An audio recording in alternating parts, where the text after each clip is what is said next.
Is this the best 4 day stretch in all of sport?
Albums mounted up to the walls that, like, man, I see my collection needs some work. Yeah. Those are some good ones. Sabbath, let's see, Kiss, Zeppelin, Styx.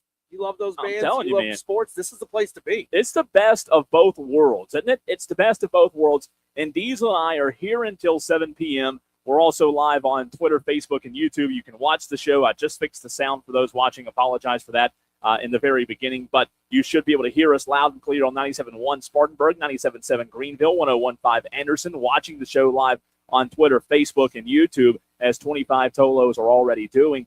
But Diesel, you mentioned it, the biggest sports week of the year. Our brackets, oh man, mine doesn't look good already. We're going to get into that. The entire show, a March Madness dedicated show coming your way. But the main thing is we do want to see you here in person. Of course, we want to hear from you on the Joy Law Firm text line and on the phone lines, but we want to see you in downtown Spartanburg, 127 West Main Street. It's right downtown. You can't miss it. Like Diesel said, there's inflatable hoops outside. And this place, I've got a feeling in a few hours from now, is going to be rocking. This is going to be the place to be. But, Diesel, let's get into it. We start with a big-time game that kicked off the March Madness tournament right here in Greenville in the upstate. And my bracket took a 0-1 start. I don't know why. I don't know why this morning, for whatever reason. After you heard me earlier in the week pick TCU, for whatever reason, Diesel, I changed my pick to Ohio State, and one game already gone Final Two, in fact, but the big one, TCU knocks off Ohio State, the 9 over the 8, 66-64. Did you have TCU winning that one? I did, and here's the thing, man. TCU got out to that huge first half lead, and it felt like, man, this is a rout. Ohio State going to have to drive back up I-77 with a frown on their faces and sobbing tears, and oh god, we got to go back to Ohio. Yeah. But then they came roaring back in the second half, made this a really good game. I think they took up to a 5 or 6 point lead there in the second half. But TCU, would not be denied. It's proof that this is a game of runs. It is, man, and it's a 9 over an 8, so we don't really consider it a huge upset, right? Like it, I guess technically is, but a lot of people picked TCU, Diesel. 66-64 was the final score. You said it. Ohio State jumped out, or TCU jumped out, rather, and we were watching it here as Evan was setting up at Classic Rock Cafe, and I said, oh, this one's over, right? But Ohio State came surging back, and you look at what they did, Diesel. If you look at the statistics, Ohio State was really good tonight when it came to their starting five. However, guess how much bench production Ohio State got from their 4 bench guys? That would be 3 points. Yeah. That's all they got. A good day from Bynum. He had 12. Royal had 14. Tilley had 10. Thornton had 10. and Mobley Jr. had 15, but you got to have some bench production in March. No, I mean, we not to say we've watched a ton of Ohio State basketball this year. Don't really know how they've been rotating through most of their games, but man, I don't know how these guys, the starting five, stayed on their feet the whole game. I mean, every single one of them played 31 minutes plus. Bruce Thornton played the entire 40 minutes of that game, only had 10 points. I mean, Noel, Njevon, Cups, Chapman, they all played 2, 3, 4, 5 minutes a piece, and it's like you can't be in a game like that where you expect to be able to run and stay fresh and not rotate guys in. Where this game was won was on the glass. This is where this game was won, especially down the stretch. TCU had some huge rebounds, Diesel, and they out-rebounded Ohio State 38-32. And you actually look at the team stats, you think, okay, from the floor, field goal percentage, Diesel, Ohio State shot the ball better than TCU did at a 42% clip. However, games are won and lost on the glass, and this one was lost on the glass for Ohio State. So it is an incredible tournament. This is why we love March. You just never know what's going to happen, and we can't wait for it. Hit us up, 844-326-3663. Get in on the interaction. The phone lines are open. The Joy Law Firm text line's open. We want to see you here. We also going to get to the other game that's already gone final as well, Diesel. Texter says, not trashing Spartanburg, but all the games are being played in Greenville, so why wouldn't you set up there? Well, Texter, I hate to break it to you and be the bearer of bad news. It costs money for us to have a remote somewhere, and Rigsby'S, Classic Rock Cafe, and Rigsby'S Smoked Burgers said, hey, what an opportunity for this show to be in Spartanburg, because you're right, the event's in Greenville, but guess what? There's a lot of people in Spartanburg. And there's going to be a lot of people in Spartanburg that didn't go to the game. And guess what, Diesel? Newsflash. There'll be more people who didn't go to the game than that did go to the game. So that's true. These bars downtown are going to be flooded this evening. People are going to be, making their way down here to find this great place to get something fantastic to eat, a great drink. And I'm counting now, Cole. I see at least 2, 4, 6, 7, at least 7 TVs in this bar. There's probably more around the corner that I can't even see. But wherever you sit, that's the great part about coming into a place like this. They got great sight lines. So wherever you are, you're going to be able to see. Now, I think the best place to be, honestly, is probably sitting over here in the bar area, because they got like one of those things they have in Jerry World where it hangs down over the bar. The Jumbotron. All these TVs mounted there. That's the place to be, man. It is. This is the spot in downtown Spartanburg. And, this venue, this restaurant is still fairly new, Cole, and they want us to help get the word out. They do, and let me tell you something. I am already a huge fan. There's even a back room that I saw earlier that has TVs. I'm talking TVs bigger, Diesel, than you've ever seen in your life. So there's plenty of space. We want to see you, Tolos, in downtown Spartanburg, so come on out to the party. They're just now opening their doors, and it's really going to get a lot of fun tonight, so come on out. Yeah. There's bowling downstairs. There's bowling downstairs. Underpin, right? We love it. We love it. Diesel and I were going head-to-head in some basketball a minute ago, and, man, this place is awesome. All right, some final scores. Again, 2 games have gone final, Diesel. TCU defeats Ohio State 66-64. Now, you didn't pick Troy, did you? No. Over Nebraska? Let's see. Please here. don't tell me you took a massive – I don't think you did. Did I take Troy over Nebraska? I did take High Point over Wisconsin. I did too. So let me see if I can find this Troy-Nebraska game here. If you did, if you Tolos out there, if you were brave enough. No, I did not. Good. If you were brave enough to take Troy over Nebraska, I hate to tell you, but that one went sour really, really fast. Nebraska, final score, 76-47 over Troy. Those are the only 2 games that have gone final thus far. Again, TCU over Ohio State and Nebraska over Troy. I did think, with that point spread being as large as it was, Diesel, I did think Troy would keep it close. Mm-hmm. That game was never close. Well, it was close up until about the 15-15 mark, right? and then Nebraska, they couldn't miss from 3. Troy kept getting themselves in trouble, Cole, because they kept dribbling the ball or passing the ball out into the corner. And when you get stuck over there, man, that's like dead man's corner. You cannot get the ball out of that corner. And then, the Nebraska was just so good at trapping him. And they were forcing mistakes and forcing bad passes. And then again, when you have shooters for Nebraska who just cannot miss from 3, like Price Sanford hit 7 3-pointers in this game. I mean, he basically torched Troy by himself. He had 23. Price was big time. Price Sanford, to your point, 23 points, 7 of 13 from the field, played 38 minutes. 7 of 12. He's a three-point machine. He only took one shot that wasn't a three-pointer. Right. And also, like, that's the story in what Price Sanford did, but look at off the bench. You talk about one guy that really went off, Braden Frager, 13 points, 26 minutes, 5 of 15. Again, 13 points today. He wasn't great from three-point land, but Nebraska just overpowered Troy. And again, sometimes you get games like this. Mm-hmm. And we're going to see, like we did last year, Diesel, we're going to see if this year it's another year of the chalk. Not a lot of underdogs. I didn't pick Troy, thank God. I mean, I think a few people out there did, as you and I were looking at the brackets yesterday. But you're going to have some games that aren't close, especially in this first round. I don't know why. I don't know why you take Troy here. I mean, they were a 22-win team in the Sun Belt. And that's, hey, my team's in the Sun Belt. The Sun Belt was weak sauce this year. There's no reason to take a 22-win team there. Like, you know, it's basically a pillow fight to get to the NCAA tournament out of that conference. Sure. You better hope that you can score 65 points, and if you can, consistently night after night, there's a good chance you're going to get to this thing. But, yeah, congratulations to Dan B., who is a Nebraska fan. We know that. Nebraska wins their first ever NCAA tournament game. Congratulations to them. How about that, Dan B. and the Cornhuskers, right? By the way, Tolo's a massive show coming your way. We've got to get into the next segment, Diesel, here in about 10 minutes of what happened last night. More March Madness, more scores, more brackets. We're going to do Guess the Mascot at 4 p.m., and I'm going to put Diesel to the challenge. I cannot wait for this. I think I'm looking forward to this more than anything else. So I came up with an idea, Cole. We got to find out what's the spiciest thing on the menu. If they've got like a challenge hot sauce, I don't know if they do or not. I'm gonna set it over under on how many mascots I get right, and if I fail, I'm gonna have to punish myself with something. Now, the entire menu here at Rigsby'S is fantastic. They've got flatbreads. You know, you want a pepperoni pizza flatbread. You talked about that yesterday. You love them. Yes, love them. Buffalo chicken flatbread. They got great salads here as well. The entrees. How about a what they call their velvet stage ribeye? It's a 14-ounce ribeye with garlic steak butter and what they call lick it up sauce, which is a Kiss reference.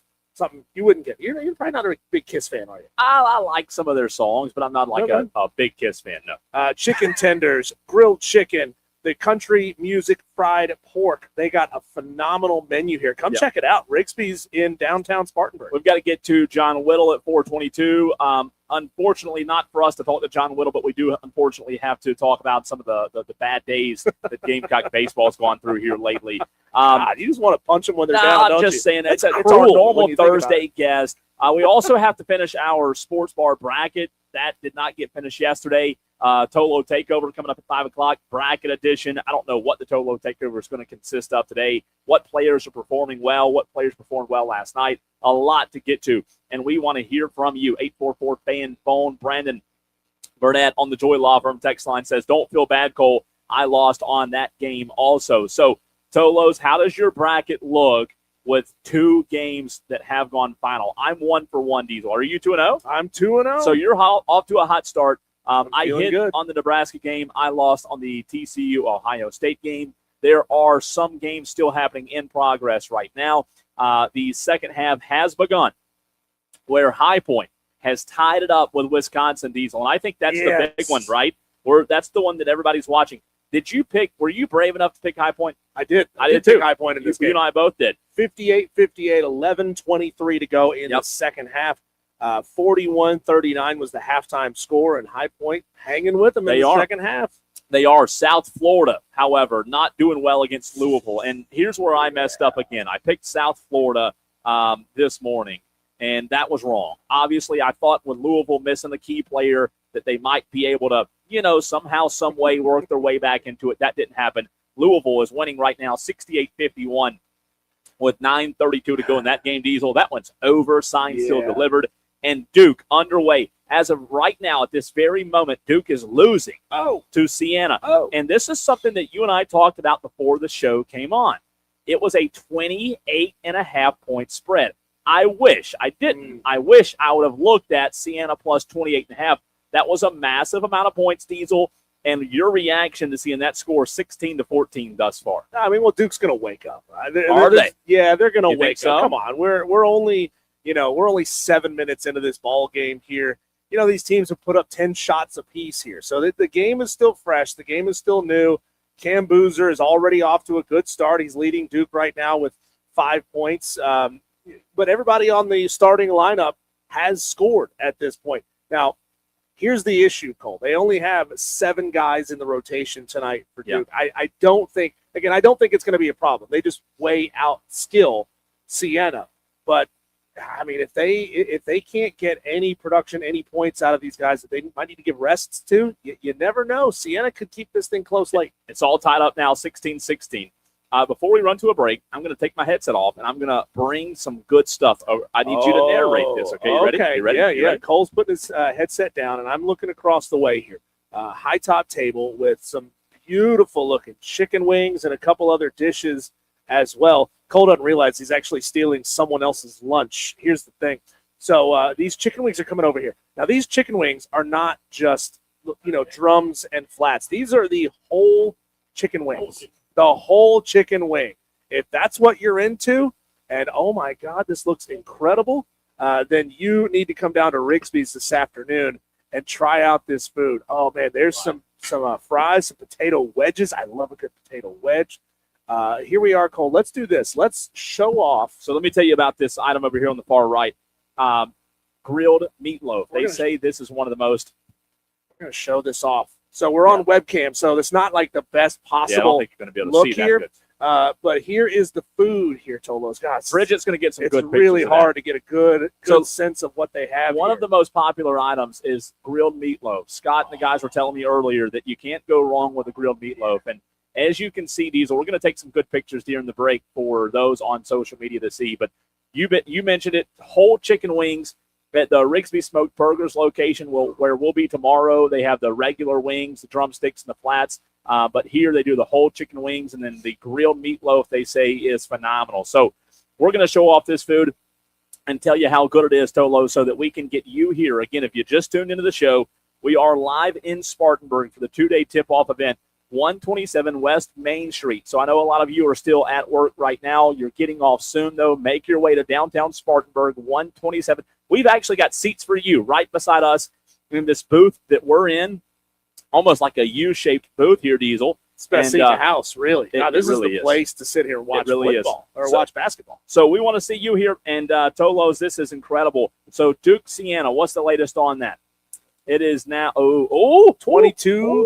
22-16 Siena, baby. Siena hitting Diesel, shots, you said man. Duke's going to wake up, are they? Yeah, they have to, right? Oh, would this be the biggest upset in sports history? It'd be huge. I know 16-1 upsets have happened. Not many, though. Not many, but this is a 23-win Siena team over a team that most people, Cole, have winning a national championship. No, I think you're 100% right. I would say, I don't know the percentage, but I would say there's a large majority of people that Duke have. You and I have Duke winning it all. Duke, all year long, Duke, Arizona, in my opinion, have been the 2 best teams in basketball. Now, why we love March is because you just never know. It's like we said yesterday. How do these teams match up against one another? We're watching the game right now. And so far, again, it's very, very early. So far, Siena's come out, and let's look at their field goal right now. Their field goal percentage, they're nailing shots. Brendan Coyle is stroking from 3. They're shooting 62% right now, Siena is. So, obviously, that might cool down, Diesel. Here's the difference. Siena shooting 62%, Duke's shooting 31%. It's a big difference. They're taking a lot of shots. Now, I mean, I know Duke is probably a live by the 3, die by the 3 type of team. Most teams in college basketball are. Yeah. But come on, you got the size advantage. Force it in the paint, easy shots, dunks, layups. That's what they need to be going for to get them out of this funk. Gungba being out. We talked about that yesterday, right? True. Gungba being out, I mean, that's a big part of it. And with him not in the lineup, man, I think that's showing that it certainly does matter. Now, I agree with you. I think Duke's going to be okay. I think they'll come back, but a little chaos potentially early. What's happened on the stream so far? Man, a lot of Tolos interacting over there, Diesel. Yeah, we have, on the text line, while we're getting that pulled up, Corn Chip says, crap, I didn't make a bracket. Oh, well, how do you not make a pick there, Corn Chip? Look at these wings, by the way. Those things are delicious looking. So they look good. We got multiple styles here. They've got at least 4 sauces on the table. I know they have more. This is what we were talking about with those delicious potato wedges for their French fries, and they're dusted with what looks like some sort of Cajun seasoning. Let me tell you something. You don't need sauces for these wings. I'm telling you, you don't need sauces. These things are incredible. Keep your hands off that meatloaf over there. I'm telling you, it looks good. We're gonna fight over it. So I see Brian, Leprechaun Alignment, JB. Who else is on the stream? A lot of Tolos already. Where is our resident Dewey? I have not seen Dewey yet. We didn't see Dewey yesterday either, did we? Is he alive? Let's see. Brian says, who's going to win at the bowling? Cole, are you a bowler? Are you any good at bowling? I'm not, man. I'm terrible. I haven't been down there to see if it's like full-size bowling or if it's like duck pin bowling. It's a little bit smaller. Are you good? Yeah, I feel like you're a good bowler. Yeah, sometimes. See, my skill at bowling is directly proportional to where I am in my pitcher of beer. I'm bad at first. I get about halfway through the pitcher, my scores go up. Yeah. And then on the back half of that pitcher, my scores start coming down. You know, it happens. It happens to the best of us. These wings, by the way. Yeah. Oh my gosh, they are fantastic, Tolos. I'm gonna try to eat at least 4 of these during the commercial. So how about that? I think they're smoked. Sorry, I feel bad, man. We're over here talking about this food, and John back in the studio has to hear us talking about this delicious food. Oh, I do feel bad for John. Yeah. You know, but the good thing is for all the Tolos, you can come down here and have these on your table in a matter of minutes. You just walk right in and find yourself a spot to post up and watch basketball and have some delicious food here at Rigsby'S Classic Rock Cafe in downtown Spartanburg. When we come back, of course, we will keep you up to date on what's going on in this crazy Siena Duke start. And Cole, let's ask the question, does last night prove anything, what we saw in that first 4 game, and then more right here on the Fan Upstate? Clear.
day. Oh, Goodness my gosh. gracious. We're live here at Rigsby'S Classic Rock Cafe in downtown Spartanburg. Getting you going here for the first day of the NCAA tournament.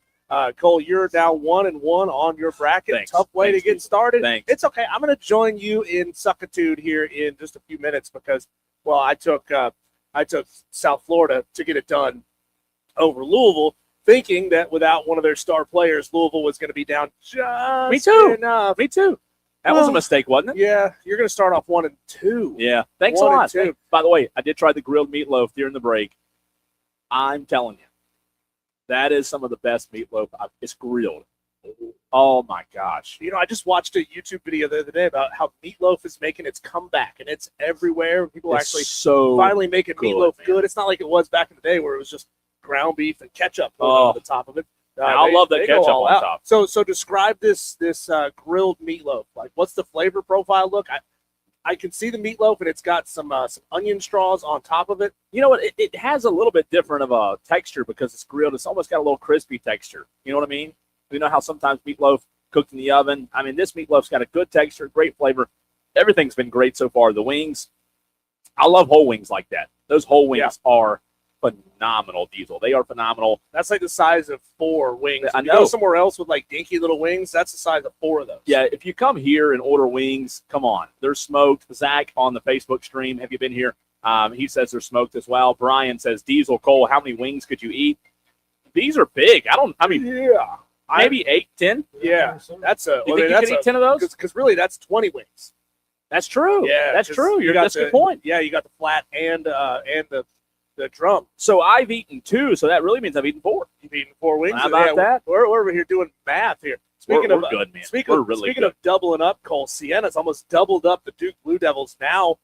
28-18. They've Oh, opened my up a gosh. 10-point lead Oh, on the number 1 Diesel. seed. It's Duke going to Blue happen. Devils. It's going to happen, isn't it? Oh, It's going to happen. God, wouldn't it It's be going to great? happen. And to have it happen right Oh, here, it'd be man. great. It'd be great. That'd be so in good. Greenville, are you kidding me? Yeah. Speaking We of, would leave the show and go to Greenville. I mean, those Duke fans would be beside themselves. well, I'm not leaving as long as there's still food on the Well, that's a table. good point. Good I point. can promise you that. Oh, man. But last night, Cole, it opened up in Dayton, Ohio. Look, it's so phenomenal that Dayton has kind of become this synonymous location for the first 4 because they've turned it into such a phenomenal event. Now, it helps when one of the participants had an undefeated regular season and it's an hour up the road from where the Miami of Ohio campus was.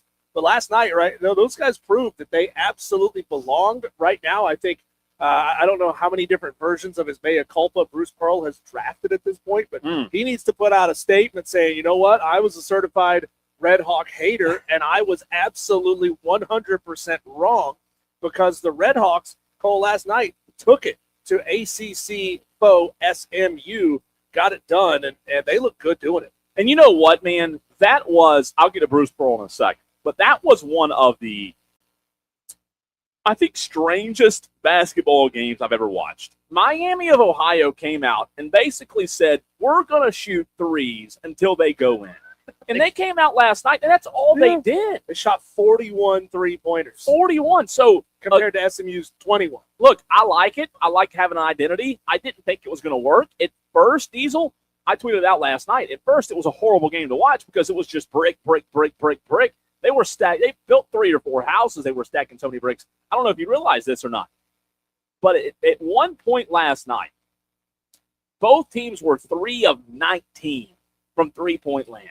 I mean, it was just brick city. What do you do? Like, what goes through a coach's head to have 16 missed 3-pointers to say, keep chucking them up. It's fine. And you know what? You got to just stick to it. Right now, I give Travis Steele a lot of credit, the head coach of Miami of Ohio, because he said it at the halftime interview. If you heard it, Diesel, the reporter asked him, hey, you're starting to hit some shots. You're starting to get that offense going a little bit. And he said, hey, eventually water's going to level out. And that's what their mindset was going into that game. We're going to shoot a bunch of 3-pointers, 89-79 win. Now, to your point about Bruce Pearl, he was cocky pregame.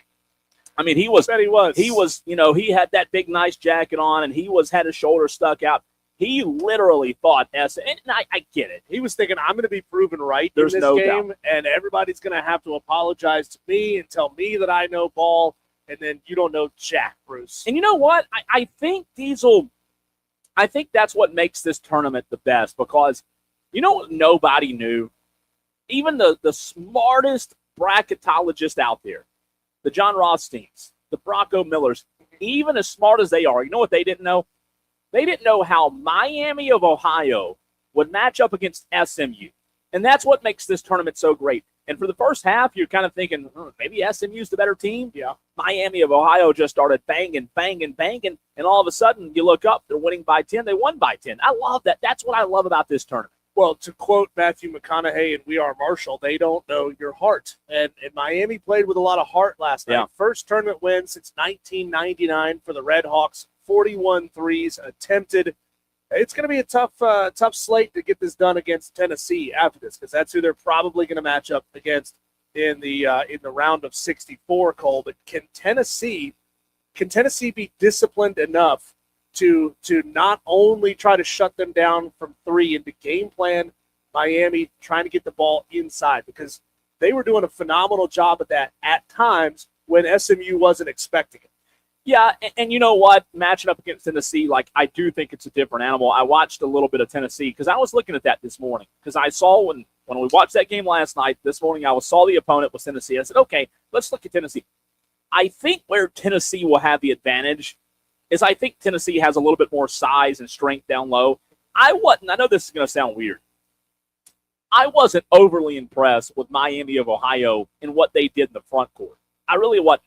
Now, they got fortunate. A lot of those three-pointers were just rebounding right to themselves. And again, they shot a lot of three-pointers. I'm not saying that's not impressive. Don't hear me say that. Don't hear me say that Miami of Ohio's win was impressive. It was. I just worry about a team like Tennessee, the size aspect down low, the strength down low. And SMU, they really didn't give Miami of Ohio a huge test down low in the front court. I do wonder if Tennessee will be a little bit more difficult to defend, Diesel, in the front court. Those big guys, those lengthy guys. Is Miami of Ohio going to be able to defend in the paint? That's what I want to know. Yeah, that's going to be tough. That SEC size, SEC strength, and SEC depth could come into play. Now, if Miami of Ohio is good at getting Tennessee in foul trouble, hey, then all bets are off, right? I mean, we saw what happened. SMU was making a little bit of a mini comeback in the second half of that game, and then Smet, I'm gonna butcher his last name. You're not. You're not. Yigi Toglu. I'd have been worse, I promise. When he fouled out of that game, Cole, it was complete change. Now, it definitely helped Miami that SMU's number one defender was out of the game. So now you're already thin. Your best defense, and you got your big guys fouling out. That is a recipe for an upset. And it's not to say that this SMU team was an elite basketball team either. They were good, but they got themselves in trouble. And that's the whole point of March. Even though with what I just said, even though I do think Tennessee's going to give Miami of Ohio some matchup problems down low, guess what? I still think when you can shoot like Miami of Ohio did last night, sometimes that's the great equalizer, right? Sometimes that's what can win you ball games in March. We've seen it over and over and over and over. What do you have to have in March? You have to have good guard play. Obviously, shots have to fall. You have to make shots. But if you have good guard play, a lot of times, Diesel, you can overcome some of those things. So I think it's going to be a great matchup. I was impressed with their ability to stick to what you said, their ability to stick to what they wanted to do. Shoot. Let's see how long that carries them. I think that this Miami of Ohio story, I'm thankful it didn't end last night. Well, it's a good thing for them is now they've got some tournament experience under their belt. It's not going to be too big for them, and they've got a day's rest. Play Friday, right? For Tennessee. Yeah, they play tomorrow at 4:25 p.m. Tip off of that game, 6-11 matchup Tennessee and Miami. This is going to be a fun one, man. I think Miami can give them a little something. I don't know that they got the horses to get all the way there, but people have been down them all season long. Anything could happen. And by the way, the spread on that game as of right now, Tennessee favored by 11.5 points over Miami of Ohio. That game tomorrow, 4:25 on PBS. Like you said, anything can happen. I'm looking forward to it. I am looking forward to it. A quick update if you just tuned into the show. Let's get you set on what's happening right now. Siena leads Duke. This is the biggest story yet. This is what we'll be following, watching our eyeballs will be glued to it. They're rebounding really well. Siena just missed a three-pointer, and they're doing a phenomenal job. Not only coming down with the rebound, they know they can't fight against Duke big. They're just popping that ball back out, giving their guards another chance to go get it. Another shot. They're up 35-24. All right, 5:07 go in the first half. 35-24. Siena leads Duke. That's the story. High Point has come back and cut it to a 2-point game. Here we go. High Point now trailing Wisconsin, 72-70. This was the game where you and I talked yesterday. We picked High Point. We felt like High Point could go up there and give up their all. Right now, I've got this one put up on my screen here. This one's going to be a good finish either. Right now, we're talking about a 2-point game. Wisconsin just hit a 3-footer right under the rim to go up 4. High Point followed for the layup, coast to coast. 72-70, 3:45 to go. That one's going to be the one to watch. A few others in action right now happening at this very moment. McNeese leads Vandy 21-12. The Cowboys. Can you believe that? Yeah. Can you believe that? Hey, and look at South Florida. South Florida has cut it to a 7-point game. I'm telling you, this thing's hard that you cannot beat this perfect body of that. By the way, with 4.5 minutes to go in the first half, you guys just 24 points. Your lowest first half production total all season long, Cole, is 33. Can you imagine if the Siena Saints Bernard, the demonic device, I love that. Love that. The Siena Saints could be holding Duke to their lowest first half point total. These games are on every TV, at the bar, in the restaurant here at Rigsby'S Classic Rock Cafe. If you just tuned in, stop what you're doing. Text your wife, your kids, let them know, sorry, I've got to go to Spartanburg. These Cold said so. I'm sorry. I'll skip probably like Monday. But you get over here right now at this very moment. We want to see you. Again, we're live at the 127 West Main Street. It is Rigsby'S Classic Rock Cafe. We'll be here until 7 p.m. tonight. We want to see you here at Rigsby'S Classic Rock Cafe. The food's fantastic, drink specials, and the environment is going to get off. So, can I tell you something kind of weird that happened as soon as I walked in? Yeah. The man who brought us all this position.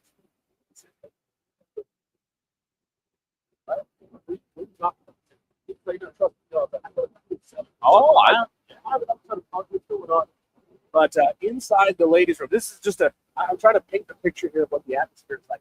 There is a giant, like 15-foot wide photo of super high def on the wall.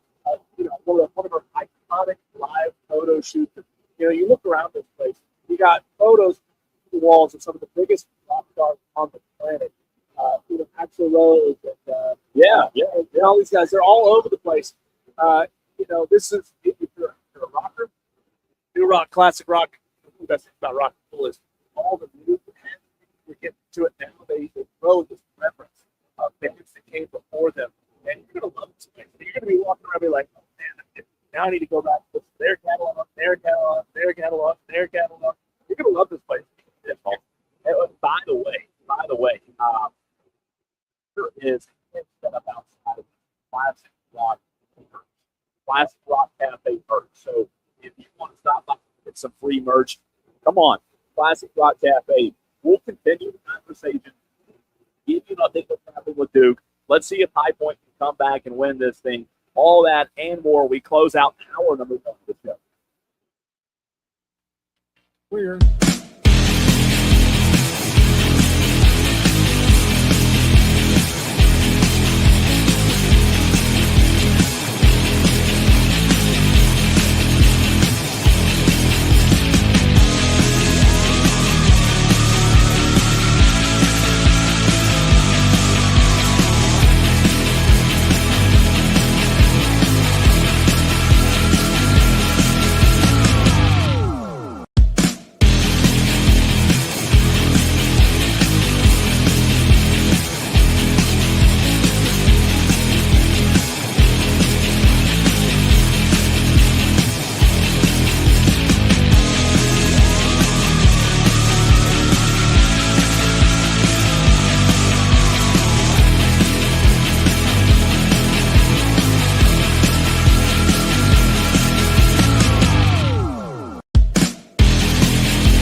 got 165-inch TVs for your viewing experience the first 2 days of the tournament all weekend long.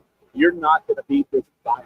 At Rigsby'S Classic Rock Cafe, Diesel and I are live at Rigsby'S right now until 7 p.m. tonight. We want to see you here. We've got room for you in the booth. I know Shane Barrett just texted on the YouTube stream. He said he's on the way. I don't know, Shane, you might want to tell your wife if you'll see him on Monday because this place, I got a feeling about 5:30 people this place after everybody gets off work. You know, the people are actually working today. This place is going to be rocking. Let's look. What's the latest? The big story right now is obviously the Duke game. It is 40-32. There's no way this happened, right? Like, there's no way. By the way, everyone. Oh, it'd be done. It'd be done. We would talk about it. We'd move on to NFL draft, I guess, right? Gavin Doty for Siena averages 18 points a game. He's already got 16 with a minute to go. I'm telling you, he's on fire. He's hit 6 from the field, 2 3-pointers. Brendan Coyle from Siena. He's also put a couple of 3-pointers up there. I mean, they're playing lights out basketball. And you know what?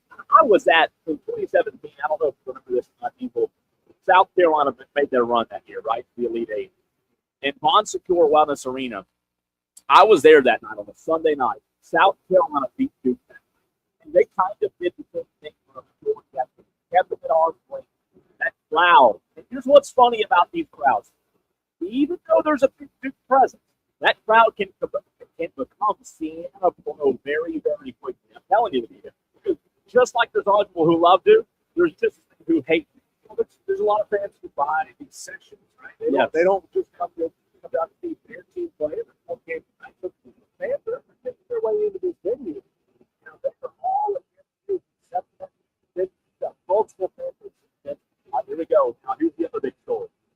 High Point Trails 5-1. High Point Trails 5-1. A review and out of bounds play. Last little minute, look at this. 54 seconds to go. It's 82-81. Wisconsin beats High Point. So the call on the court is out of bounds on High Point. Or reviewing. High Point has challenged the play. Oh, they've challenged it. Here we go. Here's the call. I think we're about to get it. This would be huge because High Point's down 1. They would get the ball right back. The officials are now discussing. Here we go. This is the biggest call of the night. Let's see what happens. Obviously, we'll have audio. High Point's down. Off in reverse.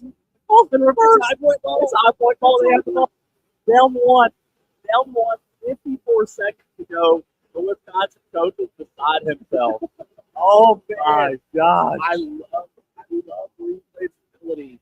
I love it. You know, these players know. They know if they touch the ball off. And it's the ability to go back and get it right. It matters.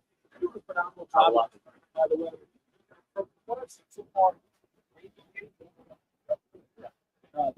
referees are not calling a ton of fouls. I love where we are already in a couple of games. The games have a good flow. They do. They're not taking much. This is the best. TCU, 2 games in 1 foul. TCU gets to Ohio State 66-64. Nebraska, Mollywop Troy 76-47.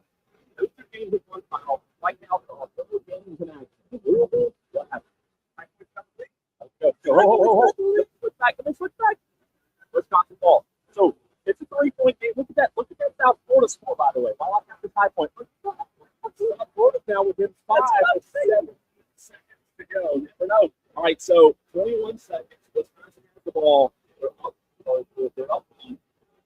Oh, no. He pointed like it wasn't called. That was like High Point. That was like one of those LeBron 7-step Euro steps. High Point leads 83-82. A fast break layup. High Point takes the lead. 10 seconds to go over Wisconsin. This has got to happen. This has got to happen for my bracket, for your bracket, for High Point.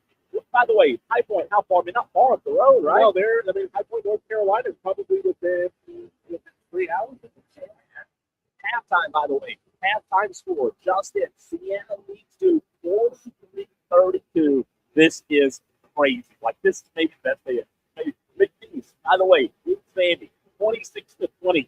This is madness happening right now. South Florida is going to lose, by the way. Louisville just went up 81-74. So Louisville's going to win. I don't know why. I thought the injury would matter more. However, it's not equal. So we've got some early madness. And I mean madness. High Point, this is the big one. High Point leads 83-82. These will see how much time it's got. How much time it's got. 11 seconds. So I think you're just a little bit behind. Oh, so any of our Tolos who are listening, who may have the game on. Wait a minute. Us on at the Here we same go. time. I'm sorry. I think We're I a few fixed. seconds behind. I think I brought it live. It's okay. Here we go. Oh, 2 seconds. 2 seconds to go. High Point on one. Here we go. We're not going to break until this game's on over. the clock. Unless That's enough time if you can do a full court pass catch. where are they inbounding it, though? Where are they inbounding the ball? Shot. Are they inbounding it all the way back to the full? I think Wisconsin. Let's see. They have any time. Yeah, I think one. I think both teams have one, so they could get the ball in all the time. Oh, wait a minute. High Point, Cameron Fletcher with the free throw. Free throw. So this game might be open. This game might be open. Free throw. Oh, free throw. Timeout. All right, but here's the deal, though. They call a timeout under the rim. They're going to have to inbound it under the basket. So they're only going to have 2 seconds. This game's over. This game's over. By Wisconsin. Now they better get. Well, I don't know that they had enough time to get up. So if you cross over into the front court, obviously you will call a timeout. If you cross over into the front court, call the timeout, you can then inbound it from the side. I don't know that they had enough time. Now they've changed to 1.8.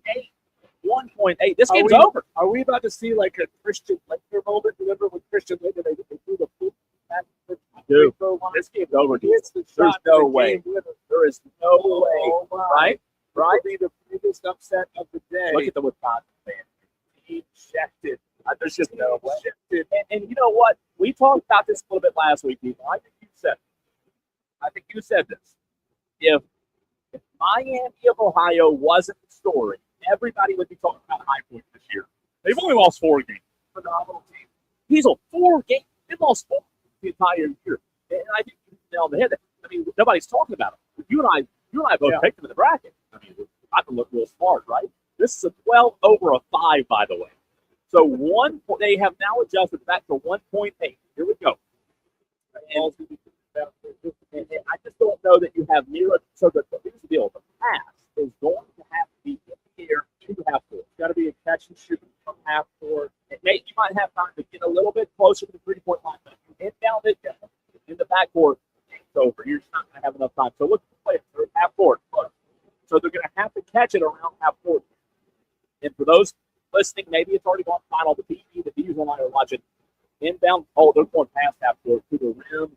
It's intercepted. Game over. Upset. High Point, the 12 seed takes down Wisconsin the 5 out of the Big Ten. Yeah. Huge goal. Unfreaking believable. And you and I both picked. We both picked High Point. I did too. Boy, did I need that. Boy, did I need that. So now 3 teams have gone final. High Point 83-82 over Wisconsin. Nebraska 76-47 over Troy. And TCU 66-64 over Ohio. And where we are right now, together lead the group at halftime by 9. For 43-32, which means Sierra St. held to their lowest first half production all season. How about it? Louisville is up 4 points goal, and this one is at the moment 5 final. South Florida is a 2-point second half. Looks like they're going to come up just short against the Cardinals. The Big State lead Vanderbilt 27. We'll get into all these games and more. And don't forget, coming up at 4 at 20 goal, we're going to have Ron Will of the Big Star. So a lot of Gamecock fans who are upset about where this outcome is going to do. If you want another question, the guy in the middle, send them to us now at 844-326-3663. But our game, can I guess the mascot's called? Can I beat? I'll lay down the ball at 56. I think I could get 56 out of 64 teams to do that next. Right here.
is a tradition, Cole, to get to know brand new programs and mascots that maybe you've never even heard of at tournament time every single year.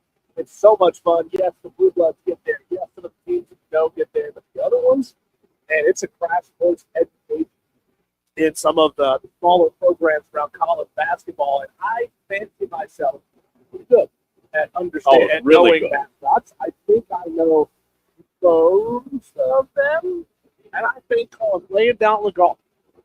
The 64 team that made the tournament. If you want to reach the full 68, it's got the full list of 68.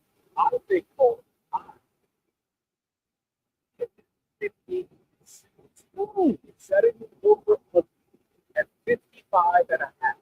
I'm betting on myself. Wow. To be over at 56 out of 60. Well, it is a good. I don't know anybody that knows mascots. So I think you're going to be fine. As long as you don't look at my computer during this challenge, you'll be fine. I promise. I promise. Texters, don't text in the answers if you know. Hopefully, I'll be making the correct answers before you even get a chance to text in. So we'll obviously keep updated on it before anything happens, as it does. So this is going to be a challenge. How many mascots does Diesel know? By the way, Jeff, the owner here at Rigsby'S, will join us at 4:30 on the show. We're going to start. I'll keep tally. You let me know if I get it right or wrong. All right. Well, not look at your screen. That's the key. This is going to be so fun. I cannot wait for this. 56. There we go. What did you say? 56. That is a big number. That's a big number. I would like if I don't get this, it's shame on my. No, you can do it. You can do it. Here you go. You start with the new Blue Devils. Don't laugh. Blue Devils. Okay. Oh, I said them. I'm sorry. I'm sorry. I did say it. Game's over. I just ruined it. I didn't even realize I ruined it off the bat. All right, let's start over. Ready? Duke. You did know that one. You did know that one. Yeah. All right. UConn. Husky. Michigan State. Spartanburg. Jayhawks. You are 4 for 4. You can go work at Wendy's. 4 for 4. St. John's. St. John's Red Storm. Louisville Cardinals. UCLA. Bruins. Ohio State. TCU. Horned Frogs. UCF for the Knights. So far, you are 10 of 10. 10 for 10. You are 10 of 10. You've had no struggles. Even when I gave it away with the very first one. But you knew that one. So Tolo, even with the over-under at 55 and a half, I'm taking the over at 56. Do you think that I can do it? Yes or no? Ooh. Will I do it? Will I get better than 56? By the way, let's pause real quick. Quick update. Yep. For those that just tuned in. No. Siena leads to 43-32. Vandy now leads McNeese 38-35. Those are the only two games happening right now. 1, 2, 3, 4 games have one final. High Point Wisconsin 83-52. Louisville defeated South Florida 83-79. Nebraska defeated Troy 77. And TCU defeated Ohio State 66-64. All right. Right back to it. 10 for 10. That's good, these. Yep. South Florida. Bulls. Northern Iowa. Northern Iowa are the. How do you know that? Well, how do you know that? App State played you and I in our first national championship. Oh, okay. That's the only reason. I think we're going to start getting a little more. California Baptist. Cal Baptist. What is the mascot of California Baptist, who has an enrollment, by the way, of 11,000, bigger than you thought? Yeah, that's a big school. Cal Baptist. They're in the tournament. Yeah, they're in the tournament. Hawks? No. Dang. No. You give me the answer? Yeah. They are the Lancers. Oh, Cal Baptist Lancers. Do you know what a Lancer even is? That's the question. The guy on the horse that holds the stick and tries to poke the other guy. That's it. Sure. Yeah. Sure. Why not? The Cal Baptist. So far, you've only missed one of 13, right? You've only missed one out of 13. You're doing good. You're doing good. Next, North Dakota State. The Bison. You're correct. I don't know. This is the one you will not get. Firm. Well, I don't even think they know what the mascot is, but it is a paladin. Victor the Paladin, to be specific. Diesel. Specific Victor. All right. Congratulations on the Furman. By the way, if you just again, we're giving Diesel mascot challenge here. Every NCAA tournament team. I've got 13 out of 14. That's good. Next. Wait a minute. How many? 13 out of 14. The only one that I got wrong, so it's Cal Baptist. Well, Furman was 50. Was it? Yeah. Did I miss one?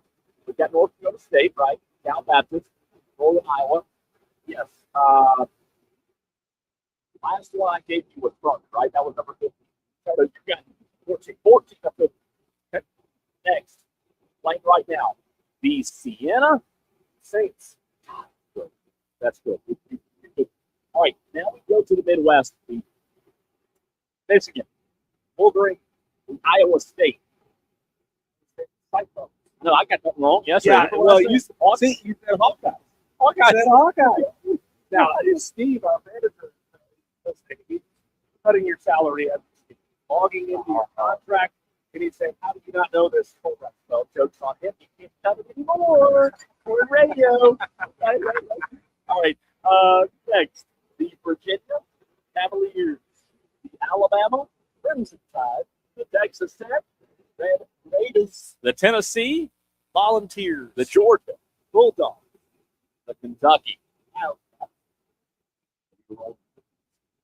yeah, the St. Louis Gales. What? Oh, no, they're the Billikens. They're the Billikens.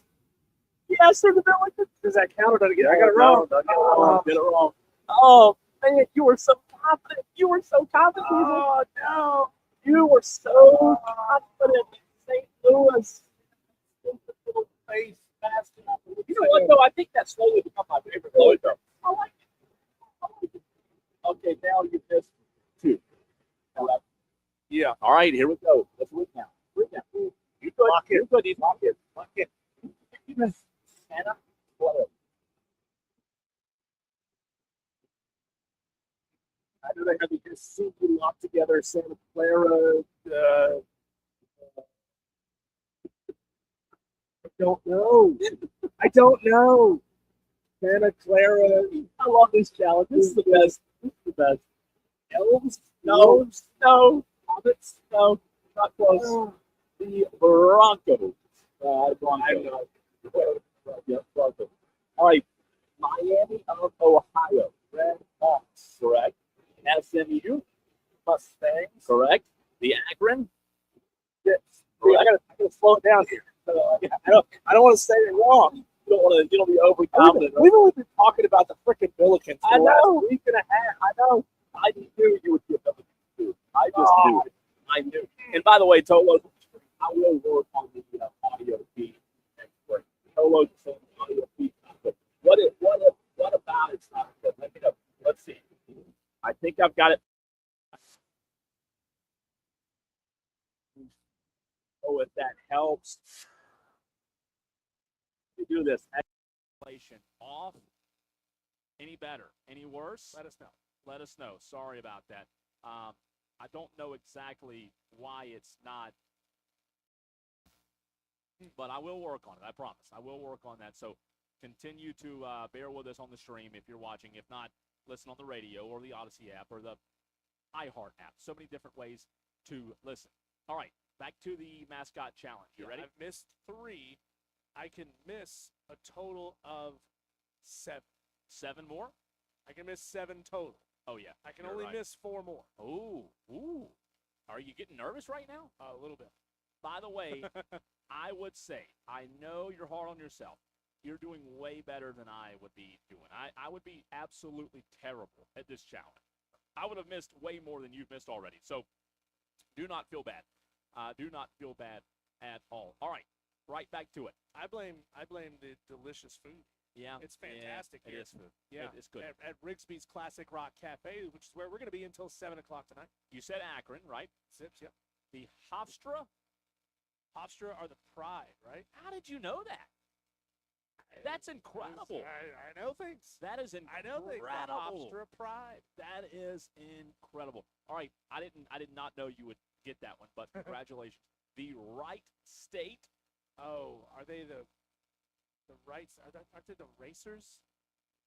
The racers? The Right State Racers. Is that right? Diesel, why I hesitated is because you were so close. Raiders? Raiders. No. You could just smash your computer right now. Smash it into 100 pieces. Oh, my gosh. So I've got 4 wrong. Yes. Yes, 4 wrong. And how many did you say total? I said I would get 56 right. 56. Okay. All right, here we go. On to the next. On to the next. You got the Pride of Hofstra. You got no, you did not get the Raiders. The Tennessee State Tigers. Tigers. That is correct. Good job on that. The UMBC. UMBC. Which is? It's a dog. It's a dog. UMBC. The Good Boys? No. Aren't they the Labradors? It's a dog, right? It's a dog. Yes, it is a dog. It's not the St. Bernards. It's the 5, 4, 3, 2, I don't 1. know. I don't know. Retrievers. Oh man. The Retrievers. No. I know. I felt so bad because No. you were in the right area there.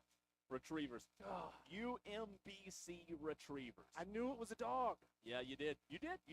All right, one more in this region. The Okay. Howard are the Bison. You would be correct. So, quick pause. Let's check on some scores. By the way, how many have you gotten wrong at this point? I've gotten 5 wrong. All right. Quick. The most I can get wrong is 7. Oh, pressure's on, baby. Pressure's on. Quick scoring update. 2 games in progress right now.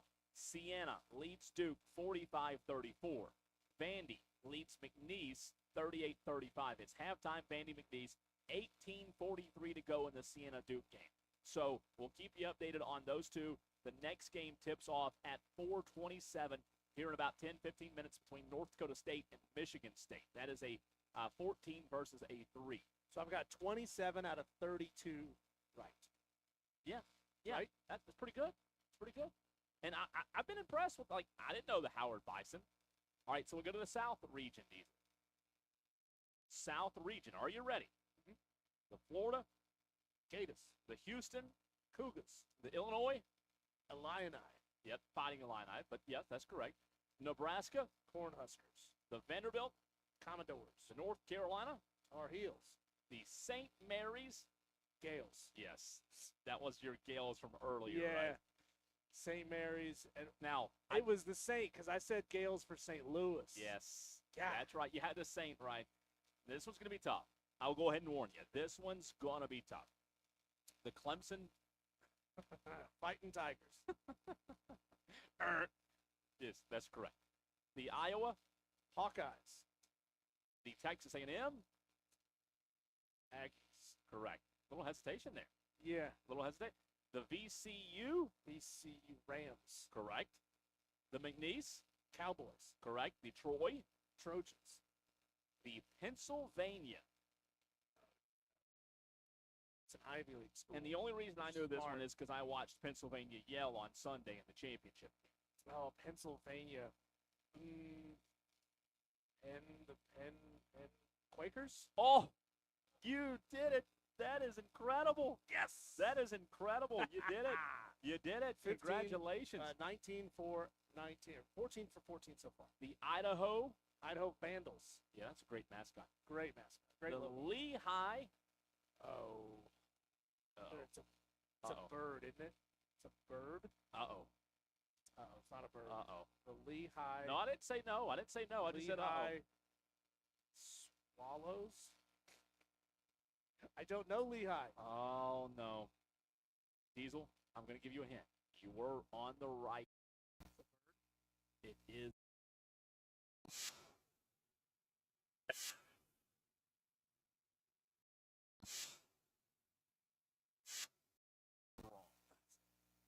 Lehigh are the Mountain Hawks. Mountain Hawks. Mountain Hawk. Mountain Hawk. Yep. I'm going to Mountain Hawk all over this table if I don't win this challenge. Mountain Hawk Tua. All right. So now how many have you gotten wrong? Gotten 6 wrong. Uh-oh. I can only get one more wrong and still win this challenge. Oh, boy. Here we go. The Prairie View A&M. Oh, no. The Prairie View A&M who?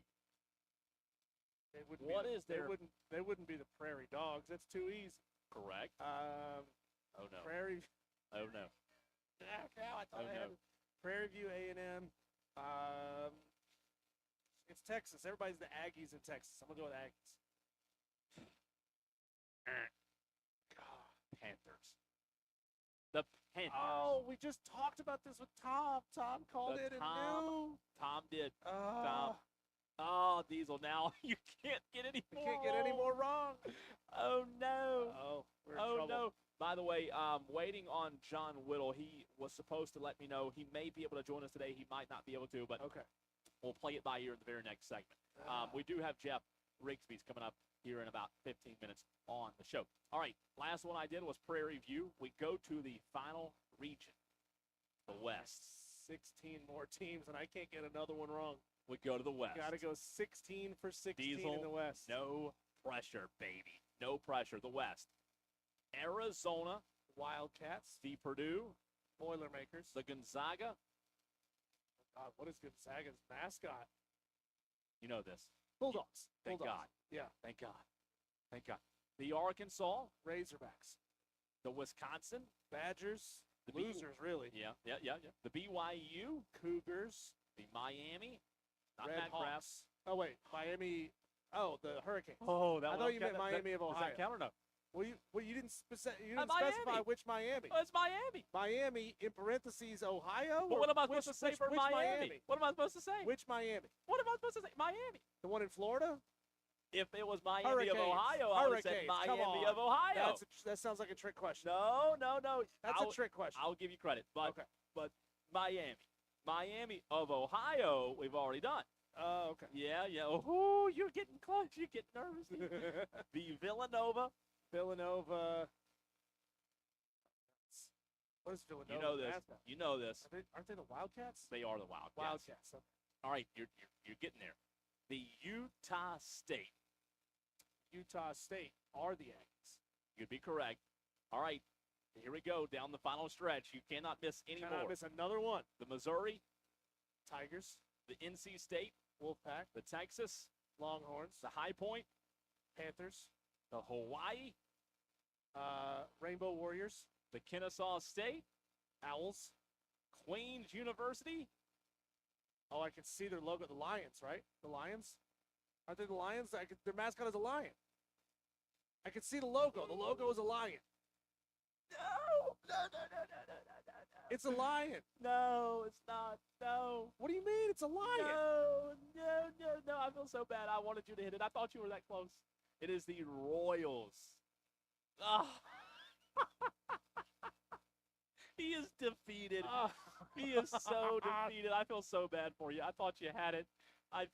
You only had one more to go, Diesel. But their logo is a lion. It is. The logo is a lion. It is. You're correct. It is. But they are the Royals in the ASUN. So I feel horrible because you only had one left. You had one left. What was the last one? The Long Island University Sharks. You were that Good close. Lord. Good Lord. That was incredible. Diesel, I wish you would have lost by 5 instead of losing by 1. You know?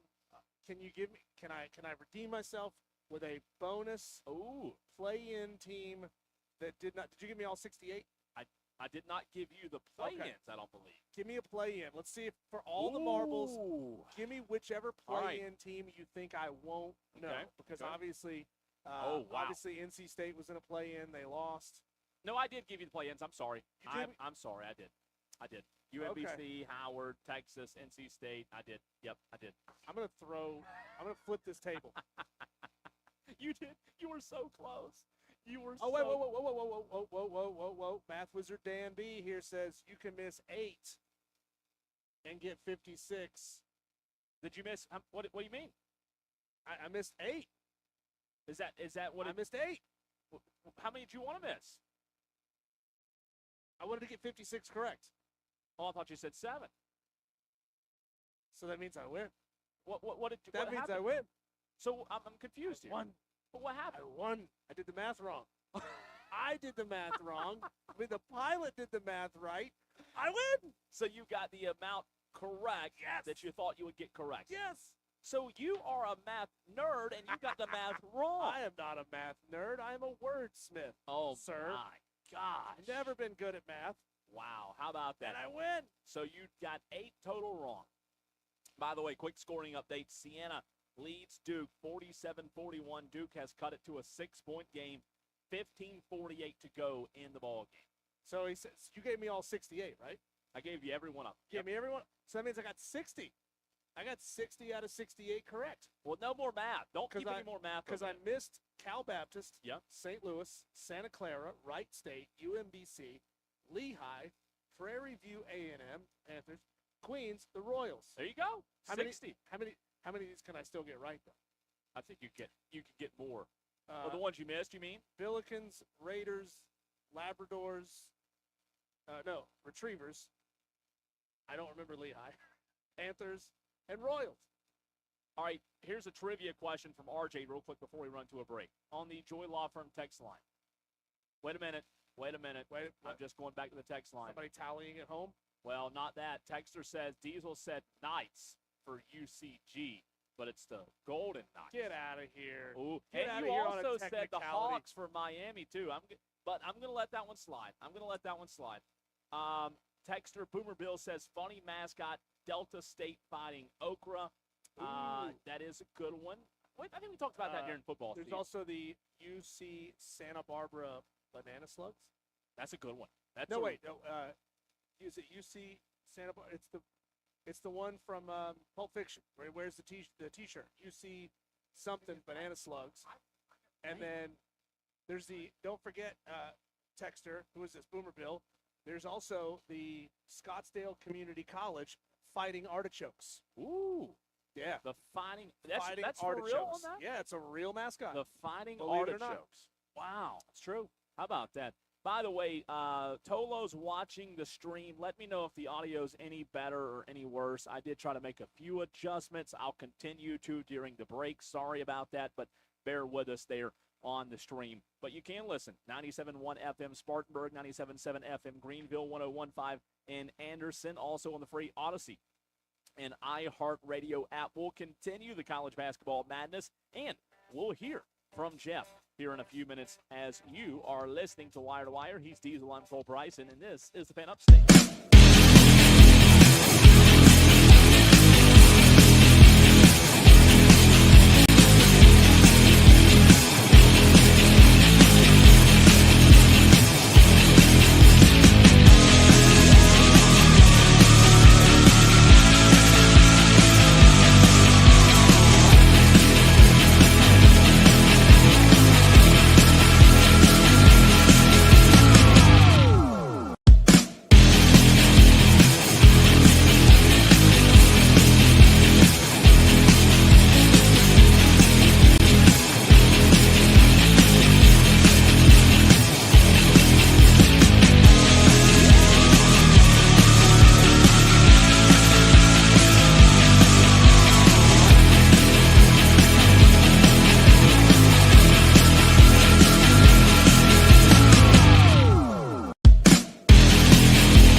Classic Rock Cafe in downtown Spartanburg like we are. We're here until 7 p.m.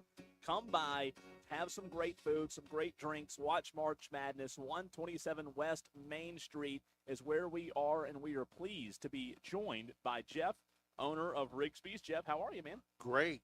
Glad to have you guys here. Well, we're honored to be here. Very, very thankful for you guys allowing us to be here. What a great 2 days, 4 days of sports it's about to be.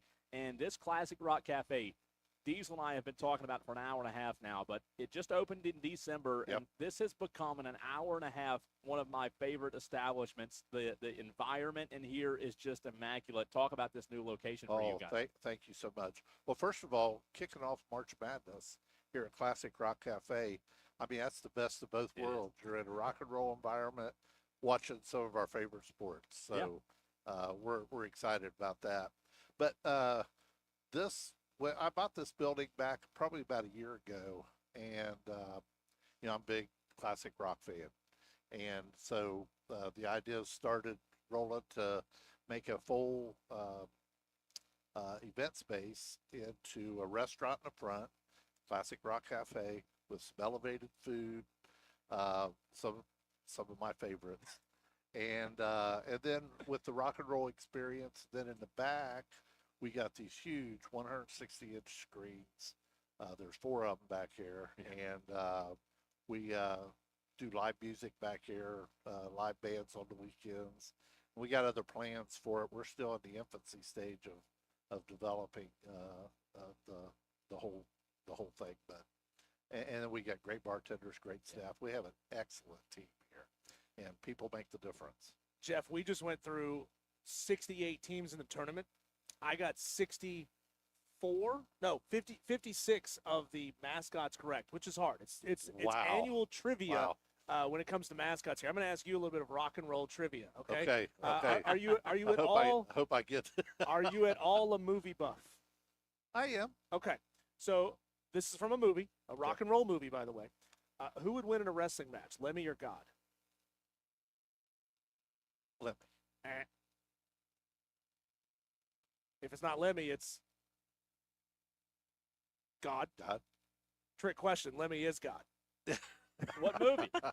That's from the movie Airheads, where a bunch of idiot rockers break into a radio station to get their song played on the air. Never seen it. I have to watch it's a it. great Do you one. have one of those? That's right. Jeff, talk about the food here at Classic Rock Cafe. For those listening in Spartanburg, Greenville, Anderson that haven't been here yet, it is a different menu, and it's a fantastic menu. We have had the wings, the whole wings, by the way, and both of your boys told me the grilled meatloaf. We had to try it. I think it's the best meatloaf I've ever had. Oh, a unique selection. Where'd you guys get that idea for this menu? Well, we when we first started putting the menu together, we have a chef named Josh Musselwhite, and he's one of the best chefs in Spartanburg. And we started just collaborating about different things that we wanted on the menu.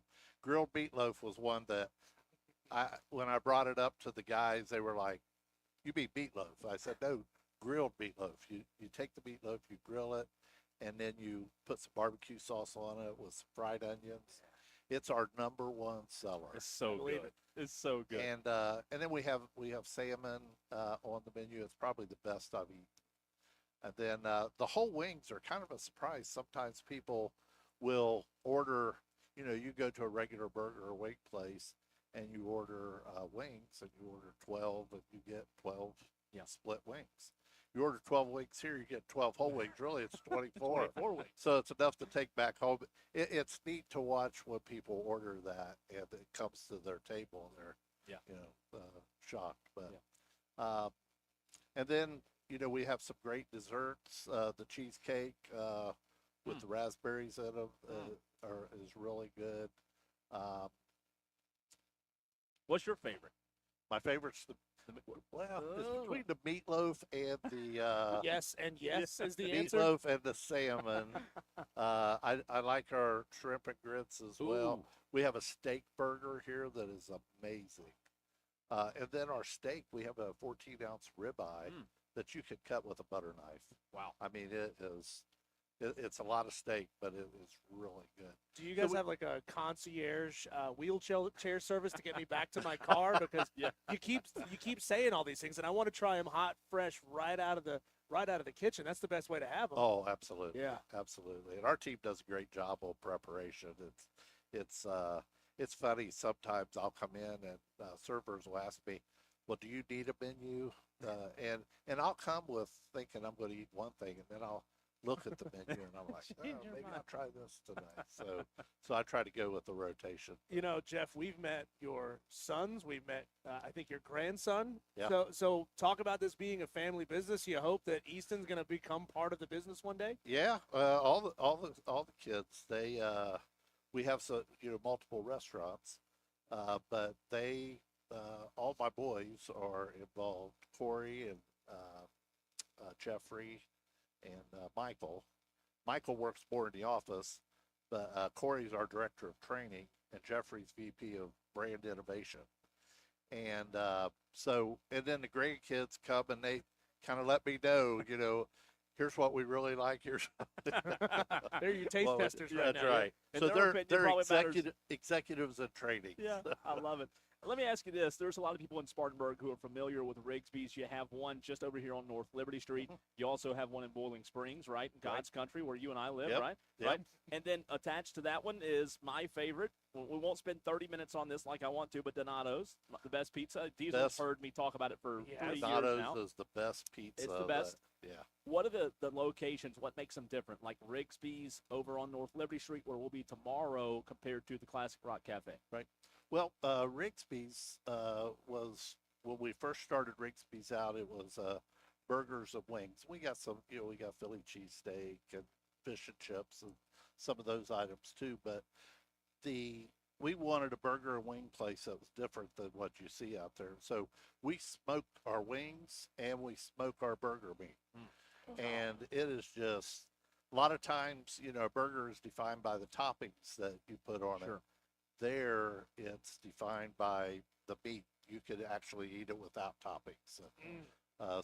And we do smash burgers, so you get that little crisp in the meat. It's just really good. I was at one of our restaurants yesterday eating a burger, and I said, I know I'm a little bit biased, but this is the best looking burger I think I've ever seen.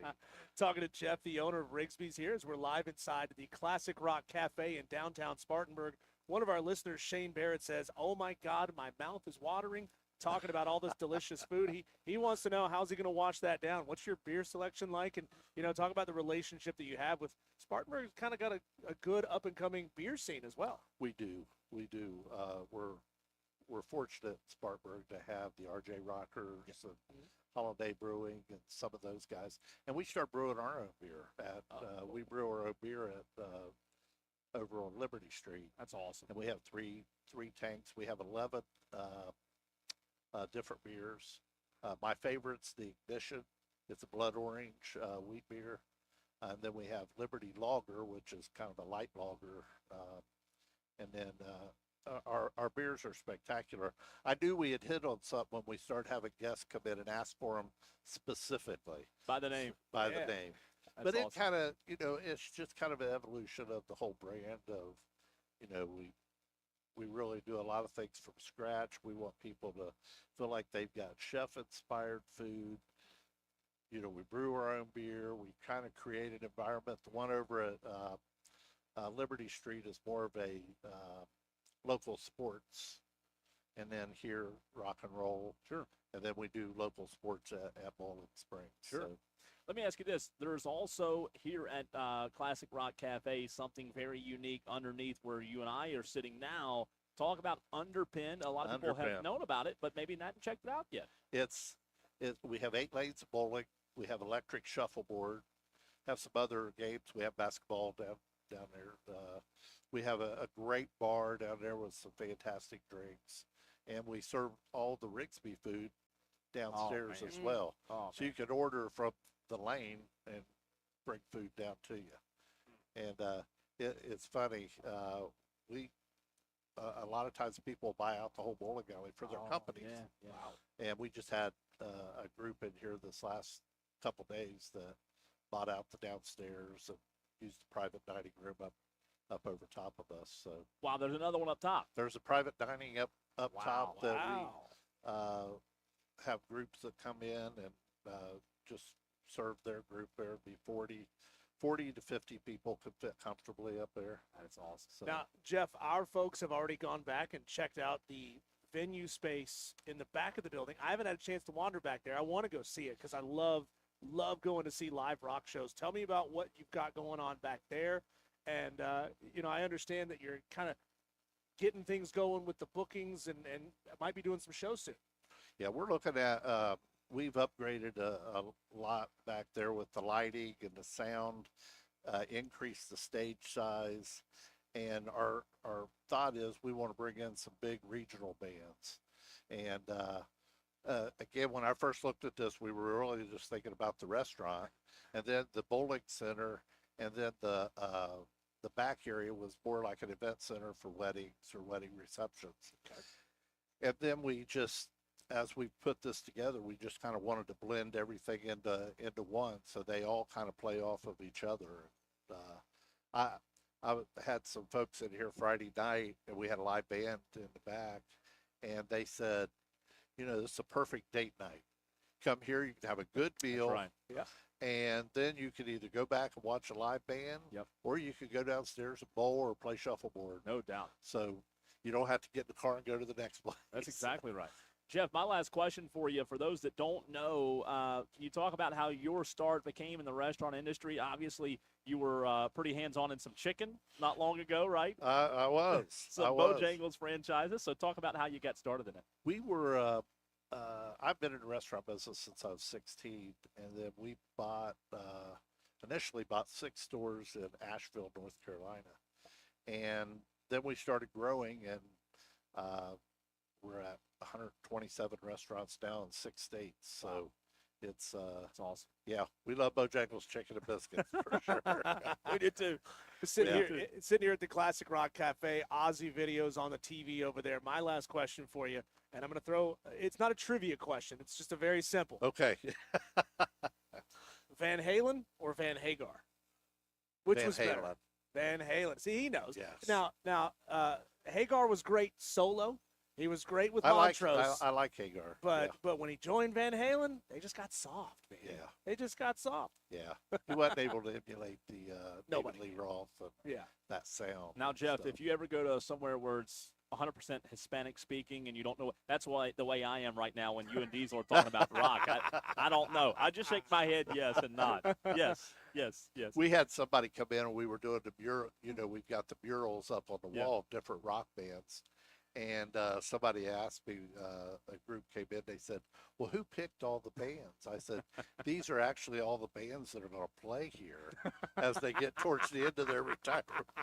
So anyway, fantastic. It was a little play. Well, but Jeff, thank you so much for allowing us to be here. Oh, we know that in a few glad you guys are here. little while when people get off work, this place is going to be the place tonight to be, and hopefully we can fill this place up here in a little bit. Absolutely. Thanks, Hey, Jeff. thanks very Appreciate much. you. Thanks, Jeff. We love this spot. We're excited to check out Rigsby'S tomorrow as well. The party just keeps on going. We want to see you Tolos out here. Again, Shane Barrett messaged in asking about the food, asking about the drinks.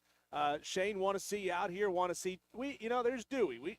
This is the time, Cole, we need to get Dewey out on location. I may have to stick him in a booth over there in the corner, but everything's going to be fine. Come by and play this giant inflatable basketball game that's right there by the front door. This place is phenomenal. And, it's only been open now for a couple of months. That means a lot of our Tolos, even the ones that live here in Spartanburg, might not have been here yet since this has been open. My first time. And now that Morgan Square is closed off to driving traffic, it's a great place to spend some time, right? Like, you don't have to walk out of the door and feel like you're standing in front of the Daytona 500 as these cars come through like they used to. And now it's closed off. It's all walkable. This area, even since the last time I've been here, which was Morgan Square Madness, a year and a half ago, this whole area has been completely changed over, and it's really great. It really is, man. It's the best. And look, a lot of basketball happening. 2 more games have just started, and we'll get into that, Diesel, on the other side. We also have Daily Wires, right? Daily Wires coming up. How are we going to get to all of it?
Look at that. Our first celebrity appearance of the day. Tolo J. Tez is here. Cole, Jay Tez, man. at 127 North Now the Main party in has started, right?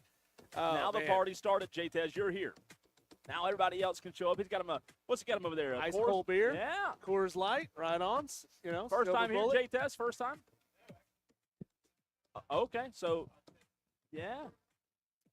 Yeah, we're gonna. We hadn't had the burgers yet, but we've had the meatloaf, Everything's been the good, grilled man. meatloaf, these chicken wings. You get a chicken wing, it's really 2 chicken wings because each one you get the Huge. drum and the flat. Cole, let's hit our daily wires. The buzz happening around the sports world. Clemson baseball beat Citadel last night 9-3. They are now 18-4 on the season. And even though they didn't play, the South Carolina Gamecocks feels like they lost, right?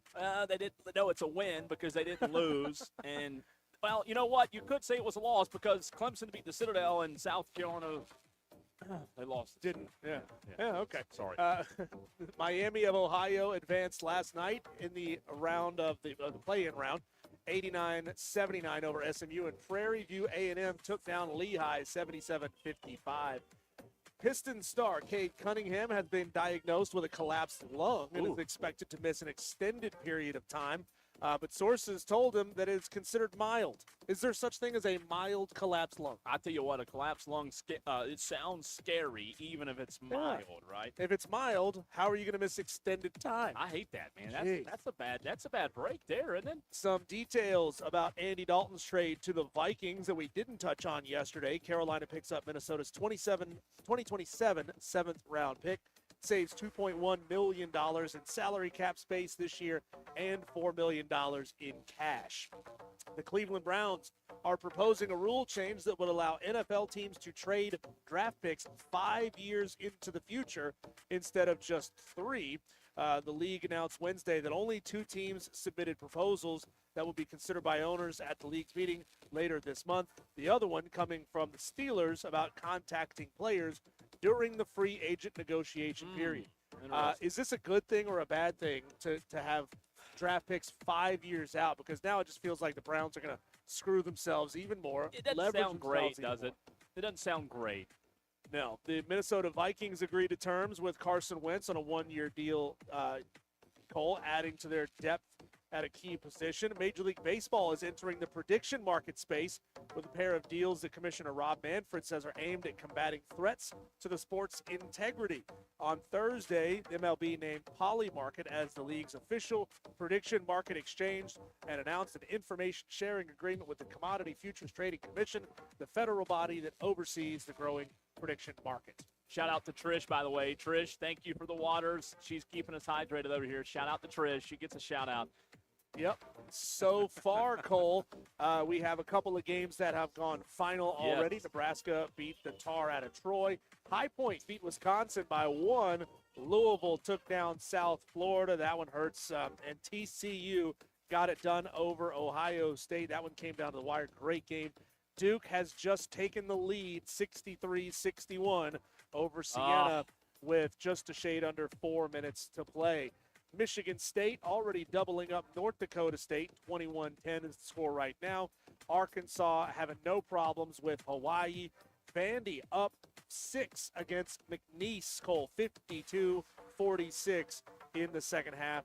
About 12 minutes to play there. Duke's just playing with their food. That's all they're doing, right? They're just toying around with little old opponent and everybody. I mean, it's been a great game, by the way. All kidding aside, it has been a good game, but we kind of felt like, maybe they might come back, and here we go. Duke's going to win, right? Well, Siena not rotating, and that's going to be really tough to do. You might have a group of 5 that can get it done on the court, but, man, if you can't give them any chance to breathe, it's going to be hard to sustain against the Duke Blue Devils.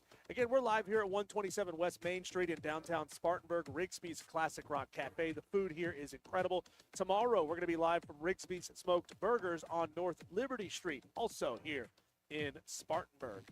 A note for you, Furman fans who want to listen to Furman basketball tomorrow on the Fan Upstate. You can listen via the FM signal in Greenville, Spartanburg, and Anderson.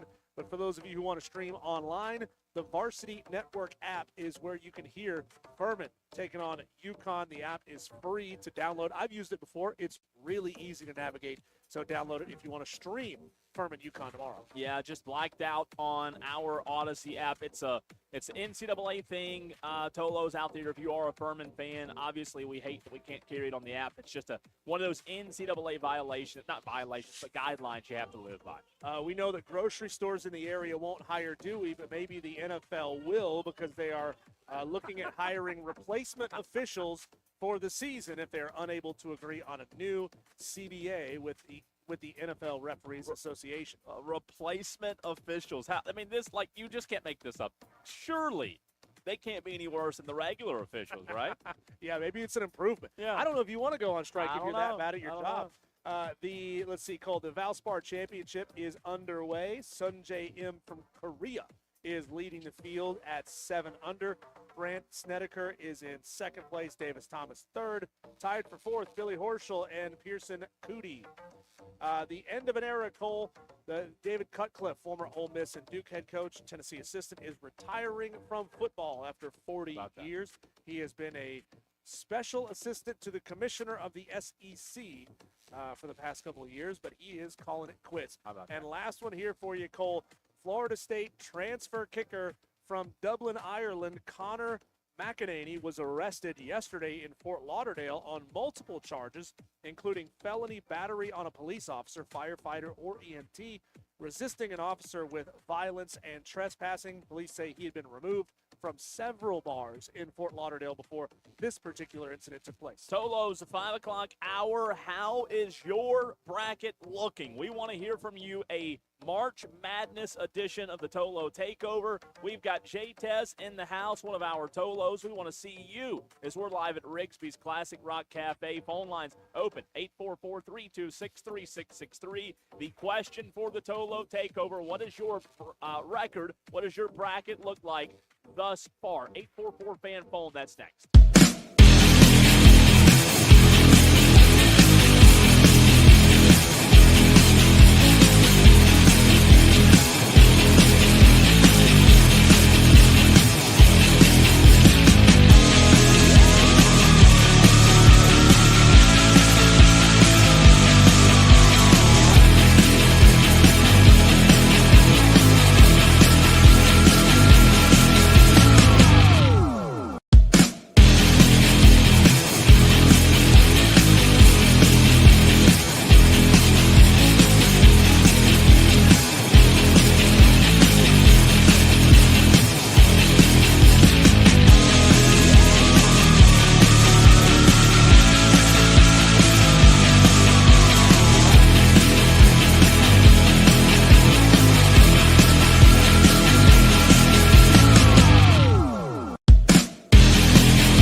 potential for a 5-12 upset. It could be the way that it always has been. It could be. Tolo's Joy Law Firm text lines open 844-326-3663. You want to know what your bracket looks like at this very moment. Thus far, Diesel, I've gotten 2 wrong, and those 2 games that I have gotten wrong are the Louisville South Florida game. I picked South Florida over Louisville, and at the very last minute this morning, for whatever reason, I changed my TCU pick to Ohio State, and that was a bad mistake on my part. So 2 wrong thus far for me. We obviously did pick Duke. That game has gone final now.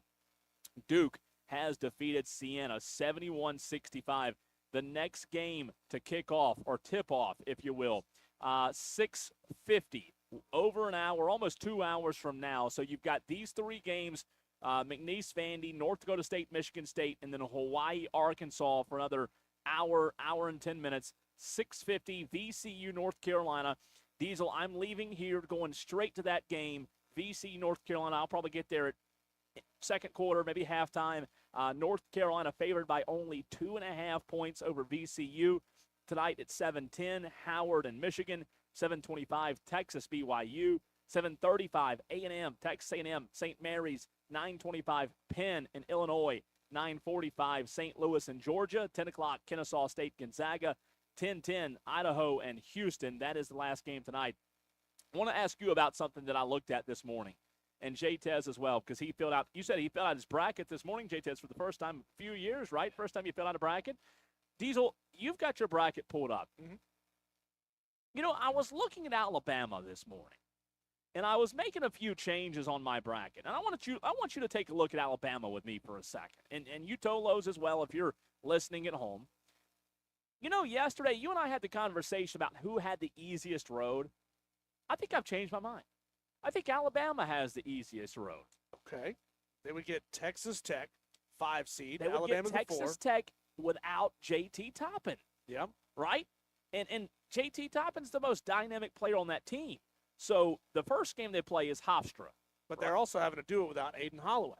But Aiden's only out 1 game, right? The suspension for the roly weedy. Tell me, isn't sports great? If you're good at dribbling a basketball, if you're good at running through a hole, you could walk around with 2 pounds of the sticky, icky, yeah, and only be out for 1 game. I don't know that. I thought I heard that. I could be wrong. They'll commute his sentence. He won't have to do any jail time until 2030. Wait a minute, Diesel. Maybe I said that wrong. Did I say that wrong? I'm sorry, I did. I'm sorry. He's no longer with the team. I was about to say, there's no way you could come back from that. He's no longer with the team. That's my bad. What year did the judge graduate? Right, from Alabama. So, my bad. Aiden Holloway no longer with the team. I misspoke there. So, you're right. Aiden Holloway wouldn't be there for Alabama. If they were to play Texas Tech in the second round, they wouldn't have Toppin, which is big because he's out for the season with the ACL, right? So, I don't know. I'm just saying, if you look at Hofstra, we all think Alabama's going to beat Hofstra. I don't know, J-Tez, did you pick Bama or Hofstra? Bama? Okay, I think most people did. And then let me ask you this, though, Diesel. When I say maybe they have the easiest path, I think when you look at Alabama and what they could see in Texas Tech without J.T. Toppin, I think you could argue that Alabama has seen enough good guard play this year in the SEC that they're not going to be ill-prepared for that matchup against Texas Tech. All of a sudden, we go into that game, if that were to happen, if Texas Tech plays Alabama, I might pick Bama. I don't know that I will, but I just don't know without J.T. Toppin. Do you trust Texas Tech without J.T. Toppin? Well, I would say now these two teams are on relative equal footing, right? A big piece has gone down for both of these teams, so it wouldn't feel as locked for Alabama at that point. But I don't know. There's something about Nate Oates that I think Nate Oates, when he looks at that game without J.T. Toppin, I think they can win that game. I think they have enough depth. And then let's say, for example, they won that game. They'd play Michigan. And I know what you're saying. Michigan's a 1 seed. But I believe out of all of the 1 seeds, Michigan is the most vulnerable 1 seed. I think they're the team that has a little bit of, I don't want to say that you fake it till you make it, but I think Michigan could be the more vulnerable 1 seed out of the 4. And all of a sudden, if you told me that Alabama were to knock off Texas Tech, now they're in the Sweet 16, playing Michigan. Guess what I did this morning? I took Alabama over Michigan in my bracket. I've got Alabama making the Elite Eight, a dark horse to make the Elite Eight. I know.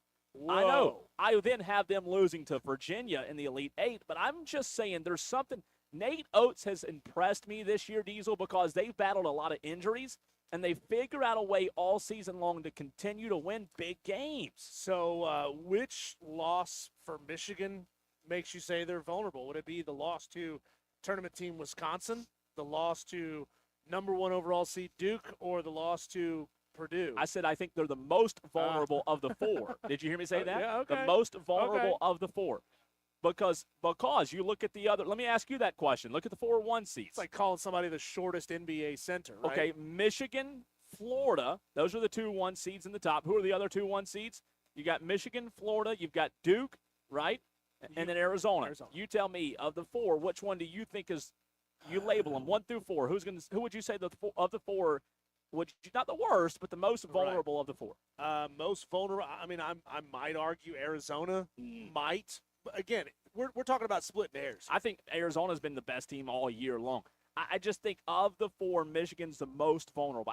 That doesn't mean they suck. That don't mean they're not tested. I'm just saying I think Alabama and Nate Oates has something that if they matched up against them, I wouldn't count out Alabama. I'm just telling you, Nate Oates can flat out coach. Now, Michigan's a good team. They've had a lot of really good wins this year. But I don't know. I look at Alabama's size. I look at their guard play. I've been impressed by them.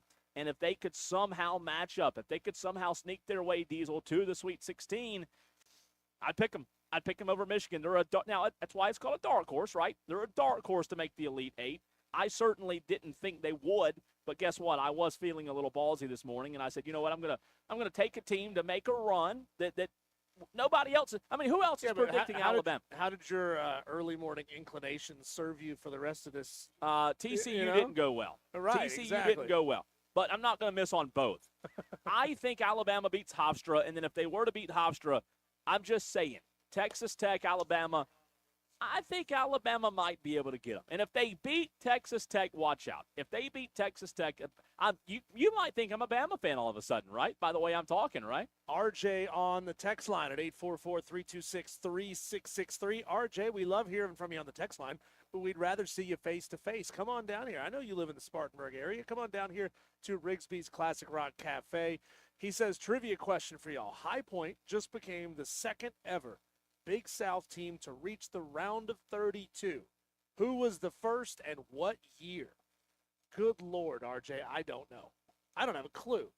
The High Point High Point win today? Yeah. I wouldn't know that. I wouldn't know. Off the top, what do you say, Big South? Big South team.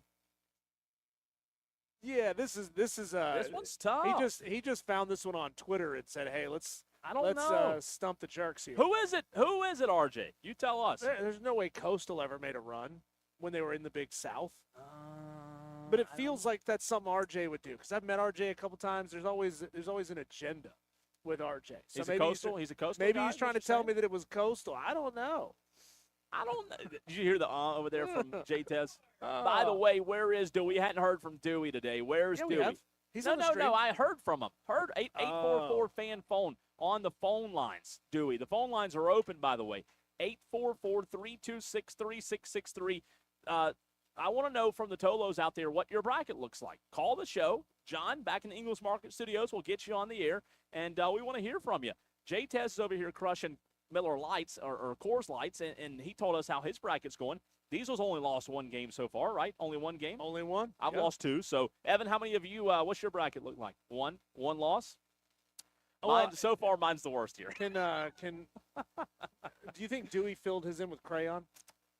I think there's a good chance. I think there's a good chance of it. And you know, if he did, I can't make fun of him, because you know what's funny about that? His is probably better than mine right now. This is probably a lot better than mine. He's that guy that would go on a run, not having a clue. I know. But he'd go on a run. So, but Dewey, Dewey is deceptively smart when it comes to sports. Doesn't sound it when he calls in, which, by the way, Dewey, 844 fan phone. We want to see you down here at Classic Rock Cafe, Rigsby'S Classic Rock Cafe, but call in. Let us know how your bracket is going. Let us know, Tolos. By the way, let's give a quick update on the Vanderbilt-McNeese game. I thought for a few minutes McNeese might be able to pull this thing out. Diesel, 2:31 to go. Vanderbilt leads McNeese 68-60. So it looks as if Vanderbilt, who's a really good team, by the way, looks as if they're going to close things out over McNeese. Yep. Michigan State, North Dakota State, this is kind of ugly. I mean, 20-point game. Michigan State rolling. Diesel, 45-25, 30 seconds to go in the first half. And then Arkansas, look at Arkansas, the Big Red right now, 54-36 over Hawaii. Those are the three games happening, and the two of the three really aren't that close. Yeah, no, North Dakota State really good at the upsets in football, not so much in basketball. Down 20 points already to the Michigan State Spartans. Let me ask you this. The games tonight, and I went through them a minute ago. You've got 1, 2, 3, 4, 5, 6, 7, 8 more games tonight. Of the 8 games tonight, if you could only choose one to watch. Now, I know you can't. You're going to watch all of them. Like a little weekend menu here. If you could only choose one of the games tonight, which ones would you choose? This one's tough now. Possibly sneak a good game between Texas BYU, St. Mary's A&M, maybe. And see, I kind of with you on that Texas BYU. I think Yeah. that could be a good game. I think I like the Texas BYU a little bit more. Over, what about VCU UNC, though? You like it better than that? I hate watching those powder blue. Oh, cubes I'm on the sorry. court. I didn't Yeah. know that. That's my bad. You're right. I got a vendetta, man. I can't tell. You know what, though? Here's, outside of your vendetta with North Carolina, VCU is a great story. Phil Martelli Jr., his first year as head coach, Diesel, for VCU, he has his team in the tournament, first-year head coach, right? So you look at this matchup tonight. It is a 2.5-point basketball game. North Carolina is only favored by 2.5 points, and I know Vegas is not the end-all, be-all, but this is a Rams team. Rams, right? You said it earlier in the mascot challenge. That's right. Diesel, all season long, they were top 50 in KenPom. They're 16-1 in their past 17 games. This is the very next game to tip off at 6:50. So while we're parked here for a second, VCU ranks top 50 nationally in offensive efficiency during this span when they've gone 16-1, Diesel. Also, when you look at the free throw line, a lot of their success has come from the free throw line. They're 43% from the free throw line. They've got a sophomore guard, by the way. You mean 3-point line? No. Free throws? 43%. That would be the nation's worst. No, I'm sorry. Let me correct I myself. was about to say. No, listen. Getting to the free throw line. To the free throw line. Sorry. Getting to the free throw line. They have a 43% free throw rate. So they get to the free throw line. That's impressive. Thank you for correct. They get to the free throw line. Yeah, good at drawing contact. Correct. Yeah, and then they got to make them once they get there. Got to make them, right? but they're getting there. But that also puts their opponents in foul trouble, and that puts a different kind of pressure on you. And we hadn't been overly impressed all year with North Carolina. We haven't. VCU's got a sophomore guard tonight, Diesel, that I think the country will learn about. Terrence Hill Jr. He leads the team in scoring, 14.4 points per game. Now, he's going to have to play at a high level. You talk about guard play. They're going to have to be really good at guard position tonight.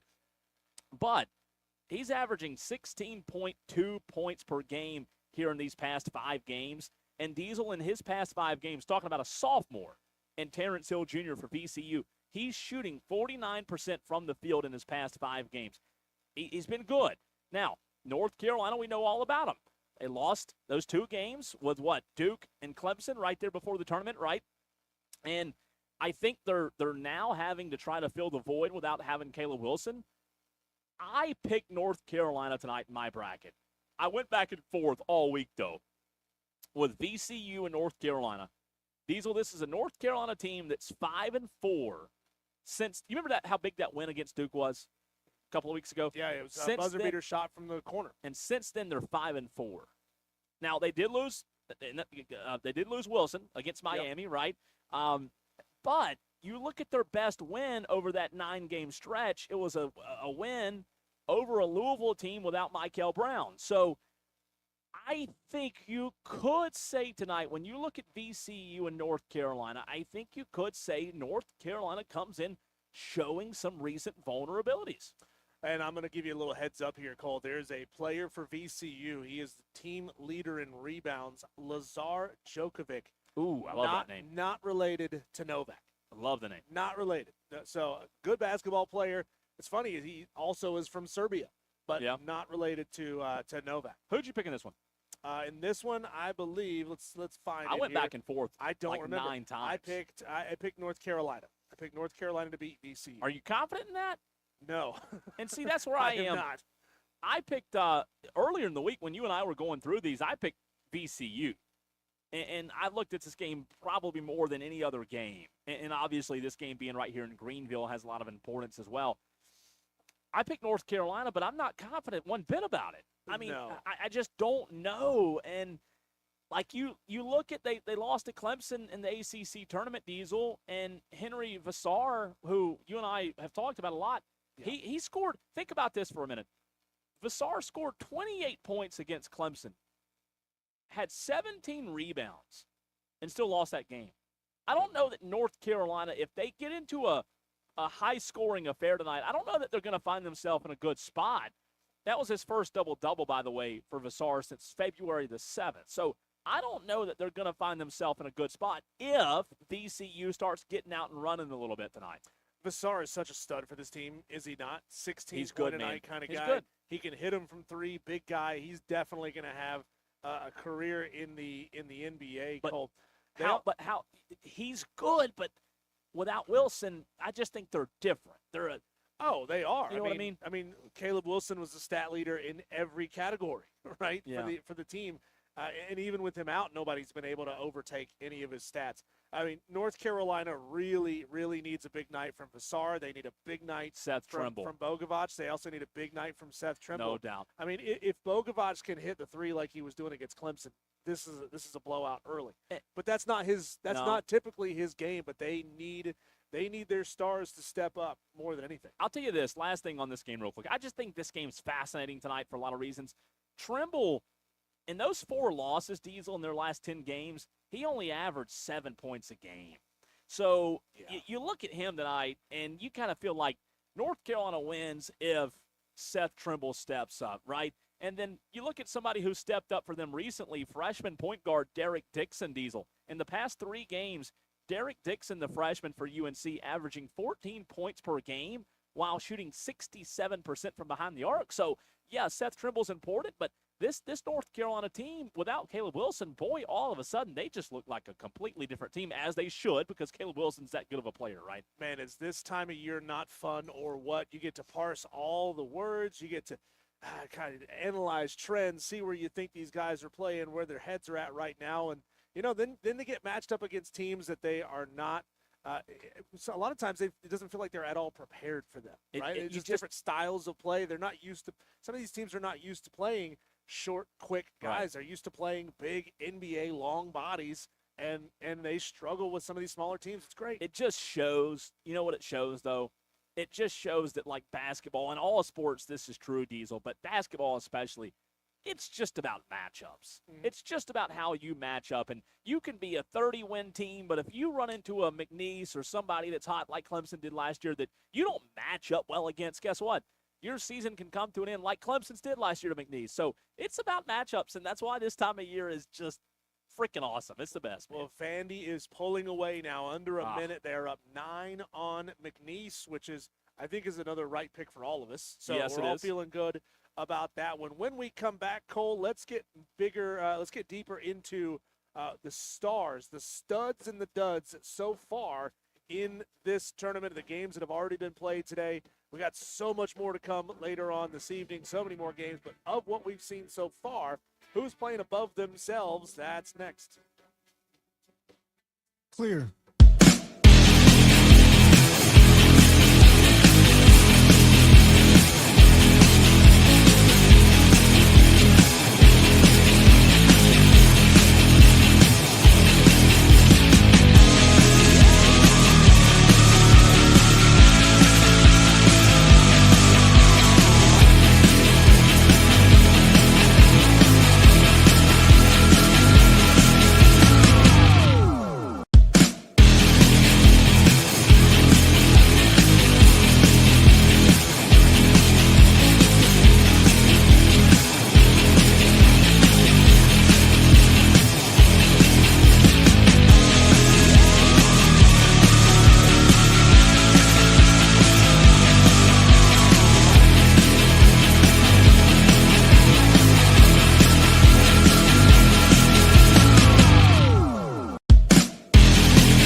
let's do a little additional Tolo takeover here in this segment. We have a message from Dan B. He says, can't do Tolo takeover when nobody answers the phone. Jonathan, back in the studio. We'll get you on the phone, Dan. Call in 844-326-3663. Sorry, Dan B. We'll take care of it, though. We'll give you time, man. Call in. Let us know how your brackets are doing so far today, Tolos, as we're live here at Rigsby'S Classic Rock Cafe, downtown Spartanburg. Love this place, man. If you're an old school rock head, you're going to love it. The decor is fantastic.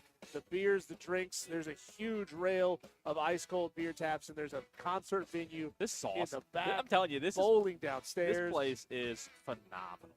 Yeah. It's my first time, and I love Spartanburg, but yeah, this new environment, man, like J-Tez was talking about, I mean, this is cool. And, you love to see a local entrepreneur like Jeff, having a tremendous amount of success, parlaying his businesses before into more and more restaurants, and they're all different. They're all unique. That's what I love about it, right? It's not like it's a chain of 5 of these all over the upstate.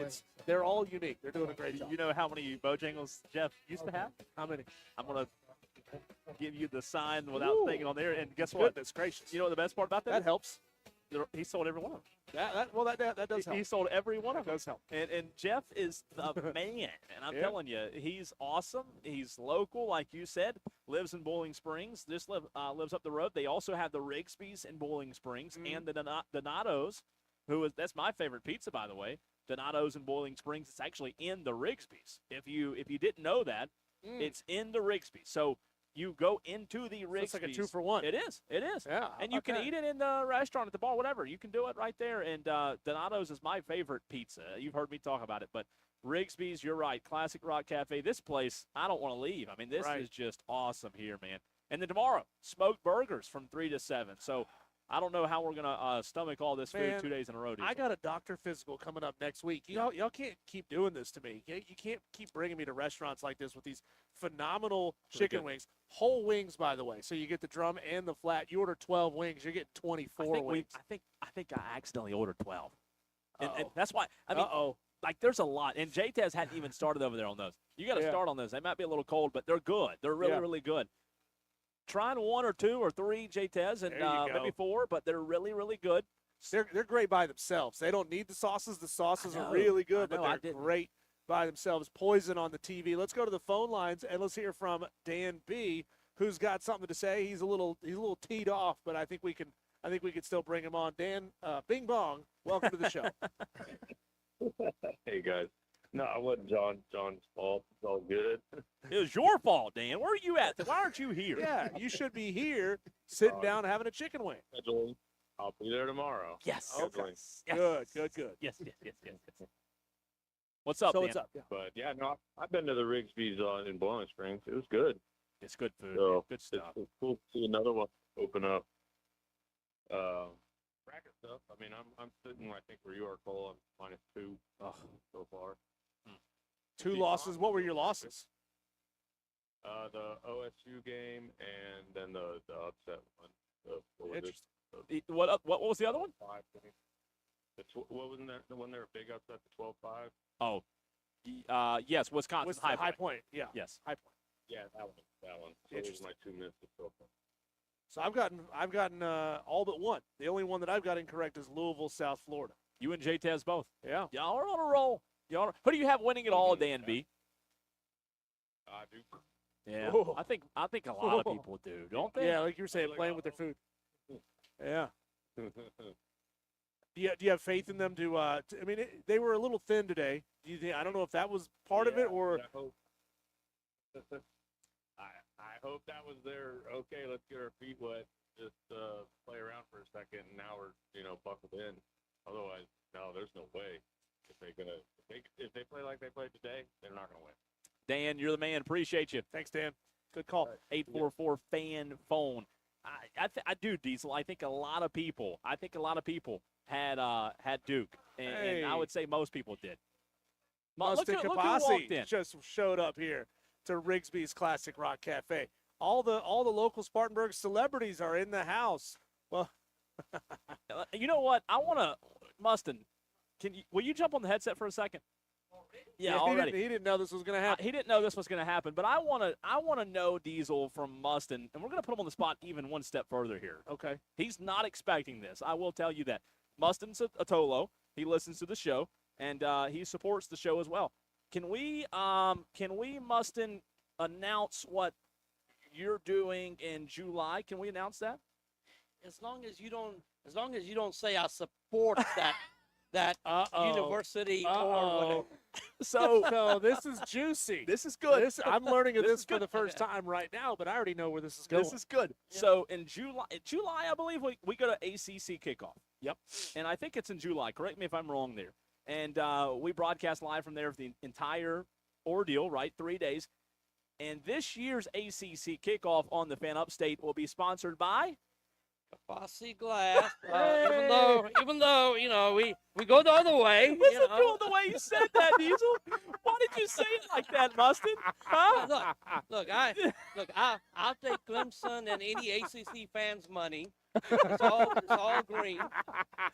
And, Hey, Jordan says everybody wears sneakers. yeah, hey, and the way I look at it, in the past when I used to take money, our company does a lot of work at Clemson University. If I take money from them, it's be less money they can pay their players. So, But all kidding aside, we so much appreciate Capacity Glass. You're going to be there, right? yeah, I Hopefully. think Hey. you invited me, I and did. I yeah, did. well, I did. Hopefully so. Hey, are you preparing what you're going to say to I was Dabo's gonna face? say, we're going to have to keep him, I don't know, keep him away. Keep him away from Dabo. yeah. What would you say to Dabo? You're a big Gamecock guy. Nothing. I really look. Just say keep doing what you're Yeah. doing because this thing is falling off a cliff. Yeah, exactly. Well, look, people have Clemson. I got a lot of good friends who are Clemson fans, of course, and they've said, look, if you ever meet Dabo, you will like him. My thing is, I'm not taking that chance. I don't want to like him. I'm not going there. So, it's like Danny Ford. I got to finally meet Danny Ford a bunch of years ago. Great guy. Yeah. I mean, down to earth. When I met him, he had just came from digging some, and I think he smokes weed at one of his plant things that he does. He's out there doing something. But Hey, anyway, I Gamecocks think get he stoned just- too. Yeah, he just came there from that stuff that he grows and stuff, and he was, we had a beer together, and great guy, man. And I hope I can say that on You radio. can, yeah, Okay, you all can. right. You just did. Let me know if I can't. You already did. Yeah, You yeah. already did. But he has that hemp what they call The it. fine hemp notice farm? is already in the mail. What do they Yeah. call? What are you trying to? Hemp farm or something? Hemp farm? Yeah. Is that what it is? Diesel? I think they It's call I it. don't know. it's But A you B would- C D E F G. Yeah. Oil. He has that farm out there, and so This And, hey, has become the best radio Hey, segment ever. and then I actually got to meet him. A friend of mine that knew all the coaches, both South Carolina and Clemson. He took me. This was before they told Danny to. They had gave him a place on the lake house at Lake Hartwell. I think it was at Lake Hartwell, or what's that lake right there at Clemson? Hartwell. Yeah. Yeah. Or Kiwi. Oh, Kiwi or somewhere. And he had a place there. And so this guy took me there. He said, man, I need for you to meet Danny. I said, all right. Well, at that time, he wasn't a Clemson coach. So I said, okay, I'll meet him. And he was a great guy. We met him. He had a great place. And then I think 2 years later, they kicked him out and gave it to Dabo. So. Well, Yeah, so- the only question I have for you before Okay. I let you go, because I know you're going to partake here in a No minute. problem.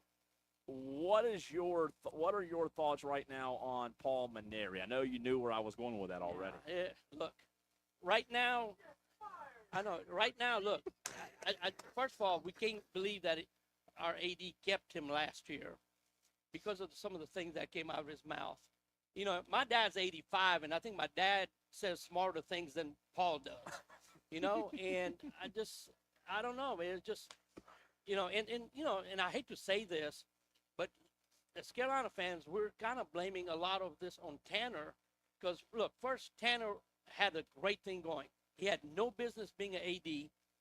Our university caved in, gave him the AD job. And then, ever since then, okay, the first coach he hired, Hallbrook, he was a good hire, or he was supposed to be. He was the biggest thing around. That wasn't a coach. So I don't fault him for that. But then when he went to what's his Kingston. name? Kingston. Yeah. He was, I think, 4th choice.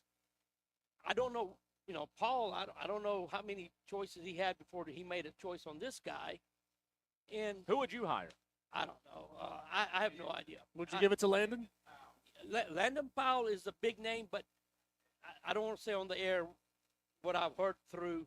Michael Roth and I are good friends, and he's told me some things. And until certain things happen, Landon Powell's not coming to South Carolina. So, but anyway, I think as South Carolina fans, that would be the guy that. I mean, why not? We need to get Mustin and Tom together. Have you listened to the show? You've heard Tom in Somerville. Yeah. Big time Gamecock fan. Oh, He loses his voice every time he calls in, but he's so passionate. Yeah. They got to get you two together. That would be interesting. And now, look, I love the Gamecocks. Look, I actually got my card about a month ago, 40 years straight supporting the Gamecock. Wow. And my wife actually saw it, and she's like, you know how much money you wasted? I said, What'd you say back? I said, yeah, but you know how much fun I've had? I've had a blast. Some of my best friends right now are through the Gamecock, meetings that I have been to and, the road trips that I take. So, no, I wouldn't change it for the world. Maybe one day we'll Maybe be one there. day, Maybe we won't be known as a Title IX university where women are good and men are bad. But but hey, You're the man, Mustin. All right, guys. Appreciate you. We'll see you in July. again, yeah, Mustin. July, and then Yeah, y'all looking keep forward to going. that. And after go. I do, Oh, yes. let me have my first drink, then we'll really get it going. And we'll turn his mic all the way down. He might not even know it. A little live update for you here. Michigan State pounding North Dakota State into dust. Arkansas beating the crap out of Hawaii as well. No really close, good football or good basketball games on right now. These two are blowouts, Diesel. Yeah, they're blowouts. The next tip-off, Cole, after this is going to be VCU North Carolina at 6:50. All Then kidding Howard, aside, Michigan. can I interrupt you? All kidding aside, how quick do you think I can get? We go off the air at like 6:53. Ooh. It'll start about Yeah. the same time I leave here. It won't start right at 6:50. I think you're going to get to The mile marker 56 in a matter of like 10 minutes. And then it's going to take you 30 minutes to get from Yeah, 56 you could be right. to You could be Bonsecourt. right. You could be right. Yeah. By the way, do we have any Tolos that can give Cole a traffic report? Oh, any issues around downtown Greenville? Rob Jones is there, and he told me he was going to call in. John, has Rob Jones called in yet or no? No. Okay, so he hadn't called. He was supposed to call and give us a report from the well, so hopefully we'll get that before the end of the show, Diesel. I'm sure there's a lot of people who are in Greenville for the first time. Yes. Hopefully we've got some of them listening right now who may have found the fan upstate, whether it be, the Ohio State fans, sorry for your loss, whether it be the very excited Duke fans or the TCU fans. We appreciate you. If you're listening to the show, hopefully you're checking out Greenville and the surrounding areas and having yourself a great time. All right, let's get some of those stars you were talking about, Diesel, in the Yeah. very next segment. Let's do that. We'll do that. We'll catch that up next.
hot.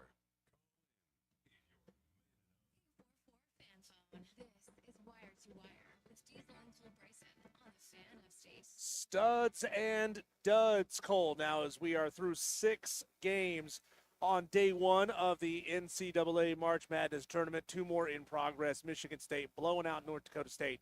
Arkansas blowing out Hawaii. Those games are going to, get out of control, and the stat sheet is going to be padded there, Cole. But as if I'm looking for studs, guys that really have shown out on this first day of the tournament, you got to look right there at the South Florida Louisville game, Cole. There's USF senior guard Joseph Pinion. This guy, normally a 14-point-a-night kind of guy, just doubled it. Yeah. Just doubled it. 27 points, 7 rebounds, 6 assists. His career is over unless he has additional eligibility. Who knows how many ways these guys still keep finding years to play. It's unfortunate. This is probably the end of his basketball career. But, big tip of the cap to Joseph Pinion, who, Cole, just had himself an absolutely monster afternoon for the Bulls. He was great. I just don't think he had enough help around them when you talk about UCF. And when you look at this matchup against Louisville, this is a team, and we won't spend enough time talking about this because we've got all these games going on, Diesel, but for those that are watching on the stream and listening on the radio, you remember yesterday, Diesel, we both changed our pick to USF because of the injury of Michael Brown. Yeah.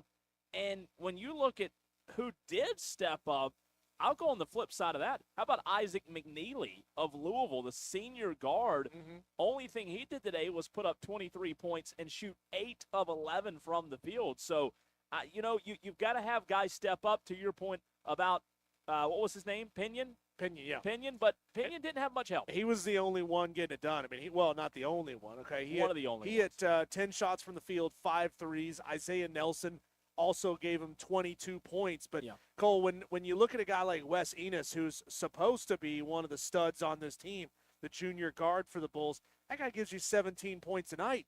He only gave you 4 in 32 minutes. 0 for 11 from 3. I know shooters shoot, and you got to see that first one go down, and then all of a sudden you're feeling good, you're feeling hot, you start hitting more shots. But come on, man, when you're 2 for 15 from the field, 0 for 11 from 3, stop shooting the 3. Come on, Wes, you're 6'2", 200 pounds. You got a little size on you. Drive, get in there, get the point. I mean, it blows me away. That's my dud so far is Wes Enos from South Florida. Yeah, I get that, and I understand that, it is a team game, and unfortunately, one guy, like you hate to hear about the guy from USF whose season's now come to an end, but as much as we talk about studs and these guys who have had good days, like, it is still a team game, and you have to have a good team, and you know what? That's why good teams find a way, like Duke, Duke trailed the entire game. It felt like. And then they came back. And I know you said, well, Duke was playing an inferior opponent. But good teams have what it takes to win. They also have more than 1 or 2 guys, Diesel. Well, 43 first-half points for Siena, 22 second-half points. It's like that Duke defense finally woke up in the second half. Yeah, Cam Boozer, he had a great night, or a great afternoon. 22 points, 13 rebounds. We know he's really, really good. But the fact that Duke defensively was able to clamp down on Siena in the second half, that's the only way they were able to come back and win this game, which they won, by the way, 71-65, and basically saved, I'd be willing to bet, Cole, like somewhere in the range of 60% of brackets across the country had Duke winning the whole thing. No, I think so. I think Duke's probably the one team this year, and I know Duke's always a heavy pick, but I think, to your point, this year especially. Price Sanford for Nebraska had himself a big day as well.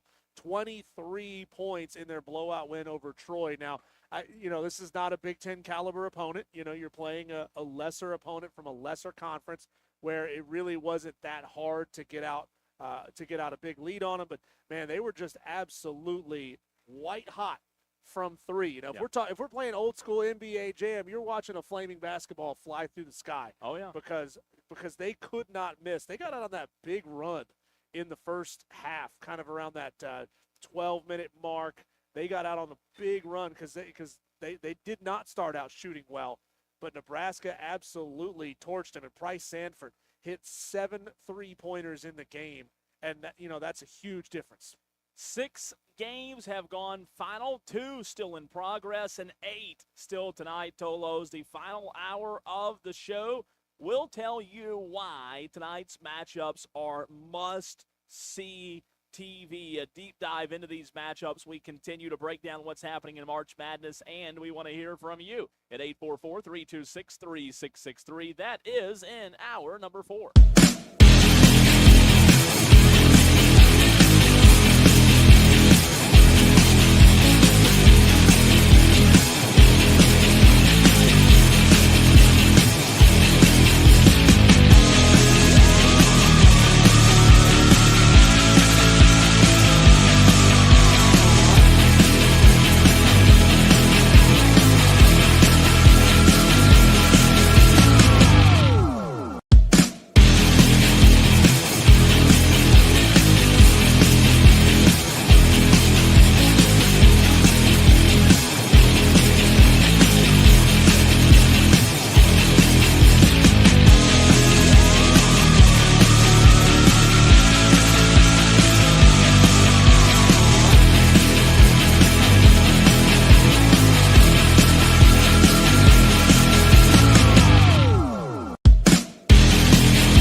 final chance this hour to get in on the conversation at 844-326-3663.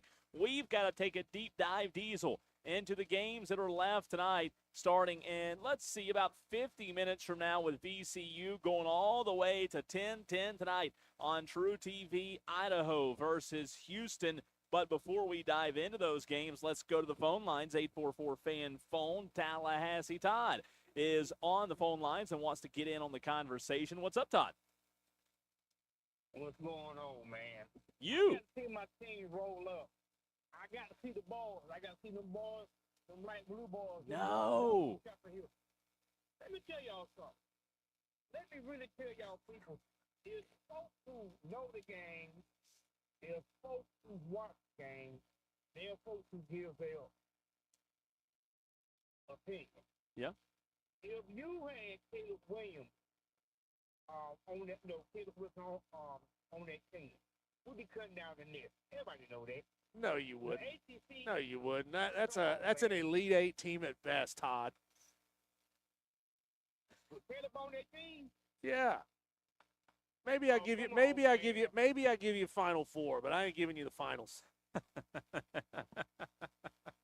tell you this right here. If, man, the ACC is like kind of like mediocrity. Phil, he gonna get it done tonight. Razor gonna get it done. My boys, they gonna get it done tonight. I just believe. Over I don't believe VCU. that- Over VCU. I like it. I don't think that they got too much pride. Yeah. That jersey stands for something. That name means something. It stands out. To put on that jersey is an honor. It's a privilege. Yeah. It's a badge of honor. You know what other jerseys I like a lot, Todd? I like the Duke jerseys a lot, too. I'll burn every dog on Duke jersey off. Todd, you are the man. Appreciate the phone call. All right, man. Take it easy, bro. Yeah, good. Tallahassee Todd, he's the best. Good stuff there. Tolos, if you can hear that rumble, that would be the bowling Oh, yeah. downstairs. Yeah. You kind of feel it, right? You feel the it under vibration your a little feet. bit. So we pretty much covered North Carolina VCU in the last hour. The next game, 7:10 tonight, Howard and Michigan. Now, oh God, the whole place is shaking. What is happening? Oh, it's the upstairs. This place is shaking right now. By the way, if you just tuned in, Diesel and I live at Rigsby'S Classic Rock Cafe in downtown Spartanburg. Come on by. We're here for another hour. Diesel, you and I both had Michigan over Howard tonight. Yep. Michigan is favored by 30.5 Good Lord. points. So we know that UMBC and Howard played right, and now when you look at this matchup, obviously Michigan's the better team. And look, Duke was favored by 28.5. I think Michigan will win the game tonight.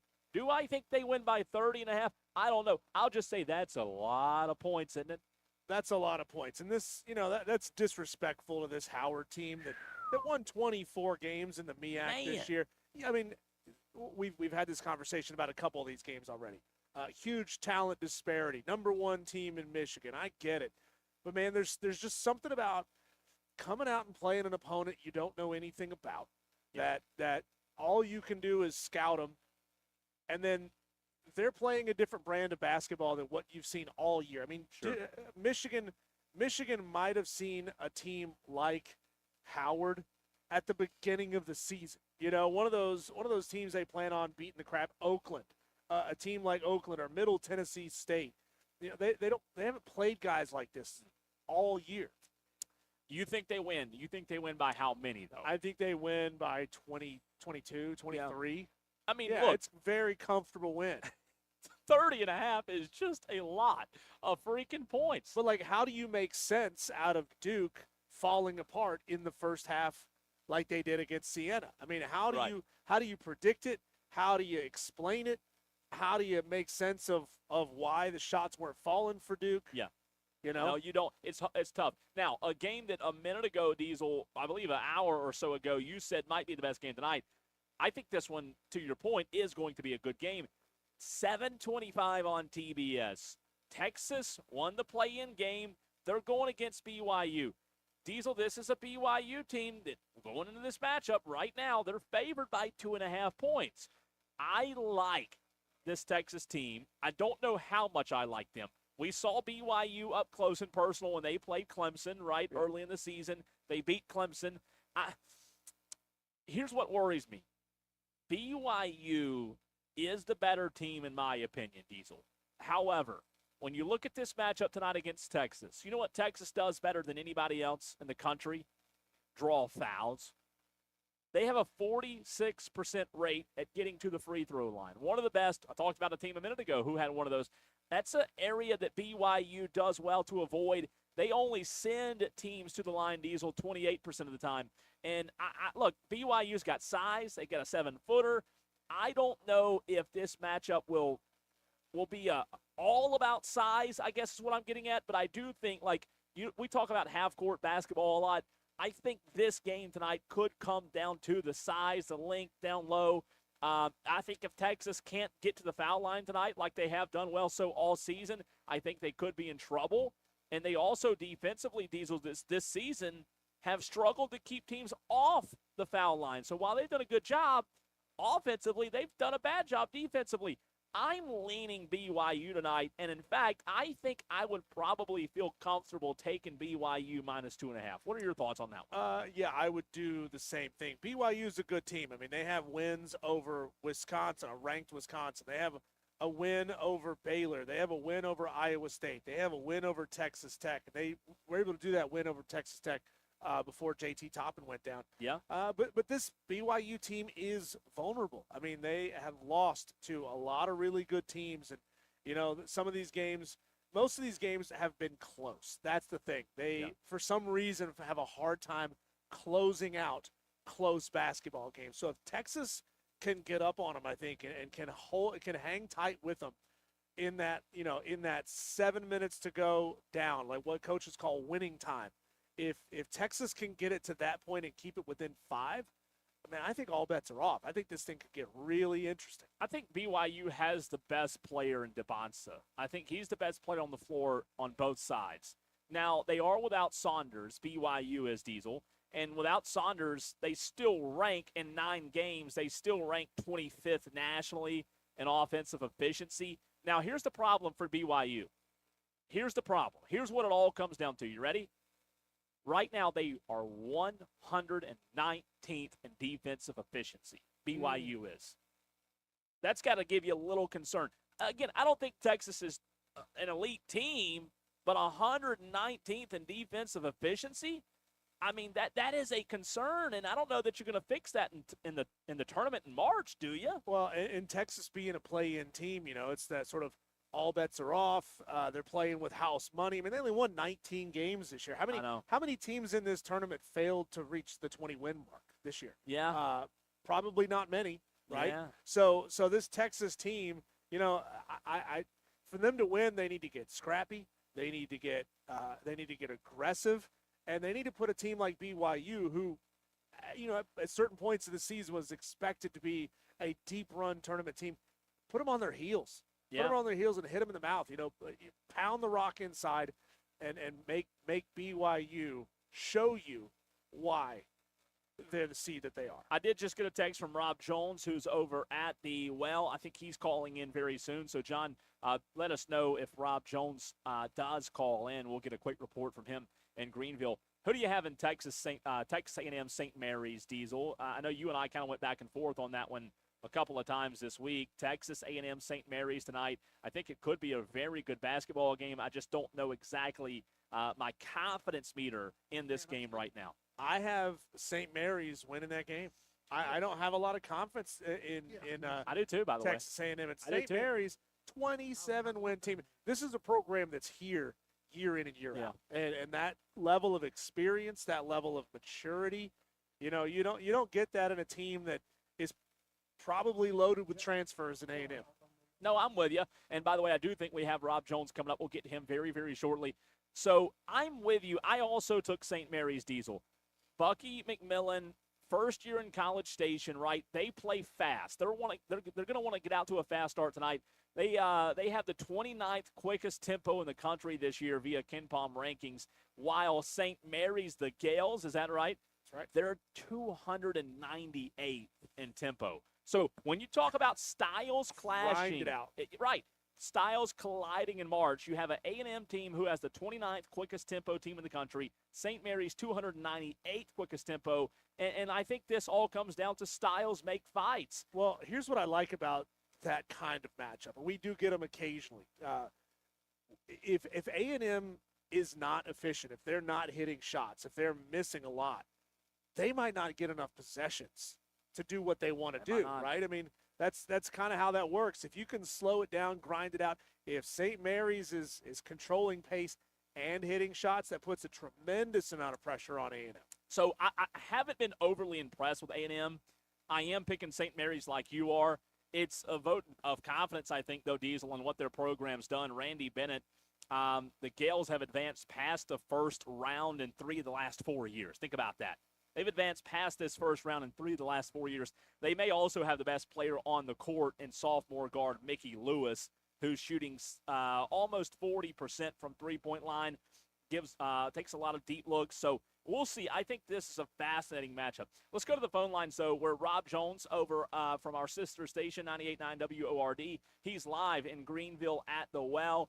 Rob Jones, your thoughts, man, on what you've seen thus far in Greenville. Duke almost went down, but they pulled it out, Rob, right? They did. They survived the scare. Duke shot terribly, Cole. I mean, and whenever you ask any coach, what do you have to do in this tournament? Well, we have to make shots, and that's everybody. Well, they were, I think, 5 for 26 from three-point range, something like that. I didn't think they were locked in defensively early. Now, I'll give Siena a lot of credit. They had a game plan. They stuck with it. You guys were talking about difference in styles. What we're starting to see in this tournament is the teams that play with a pace and space style that we've seen in the pro game are being pretty successful here in the tournament. And Siena was able to do that in the first half, and then Duke locked in the second half and was able to kind of take over at that point. But surviving the scare, man, just I think a bad combination for Duke, and I think they're a better team than how they played today. And what was shocking to me is they could not defend Siena in the first half, and Duke has been a good defensive team in the half court all year long. Rob, I was able to tune in and watch a little of that first game, the Ohio State TCU game, and it's hard to get a good sense of where the crowd was and how it was split. I saw somebody sitting right behind Ohio State's bench, rocking a Michigan sweatshirt. I'm sure no 4-letter words were hurled at Ohio State's bench there. But can you give us sort of a vibe check on what it's like inside the arena today? What it's been like? Well, that game was kind of 50-50 from a crowd standpoint. Ohio State definitely got some folks here, and here's the thing. They brought some people, but Ohio State's one of those schools that if you don't like them, you're inclined to root against them. I think everybody who bought a ticket for Duke was rooting against Ohio State. So I kind of feel that, and you mentioned the Michigan fan with the sweatshirt there. He was strolling. Don't tell Lonzo, but everybody but Ohio State fans hate Ohio State. That's just the truth of the matter. Did you personally tell all of them that South Carolina is full and to enjoy their trip back up to Ohio? No, I didn't because, well, with Duke, North Carolina, and Illinois all in the same region out here in Greenville, are all here at the same site. So there's so much rarefied air, there's not enough air to breathe here. So I just got to conserve my phone and my Rob, what do you think about this game coming up here in about, 45 minutes, VCU, North Carolina? Diesel and I just talked about it 30 minutes or so ago, and, it's a 2.5-point spread, and I know Vegas lines don't, stand for what's going to happen 99% of the time, but that line's interesting, isn't it? I mean, North Carolina, a team that without Caleb Wilson, I believe 5-4 in their last 9 without Wilson, haven't looked like the same team with them. Of course, I mean, you know why. He's one of the best players in college basketball. VCU, you like him tonight? Can you see the upset? I really don't, Cole. I think the 2 points was a little soft of a margin. I think one thing you got to figure out, North Carolina has a ton of fans in this area. They've traveled. They're going to have a home floor advantage. We've seen so far in the tournament how some of that has worked out for teams.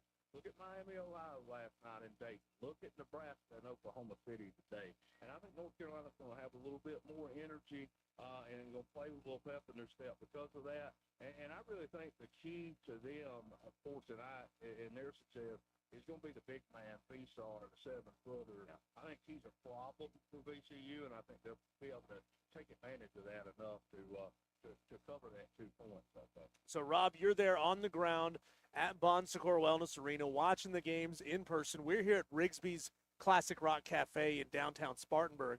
They brought us 2 giant plates of wings, some grilled meatloaf, and it was absolutely fantastic. Who do you think has got the better end of the stick today? Us or you? Oh, you guys got the better end of the stick, without a doubt. Because not only did you guys get the food, you probably had better parking than I had. I had to stop parking easily to get up here to the well. So that's one. So I would say you guys got the better end of the stick without a doubt. And I got to try to figure out how to navigate Greenville traffic throughout the deal too. So I think you guys are a better spot. We'll wrap you up a chicken wing and leave it on your desk. How about that?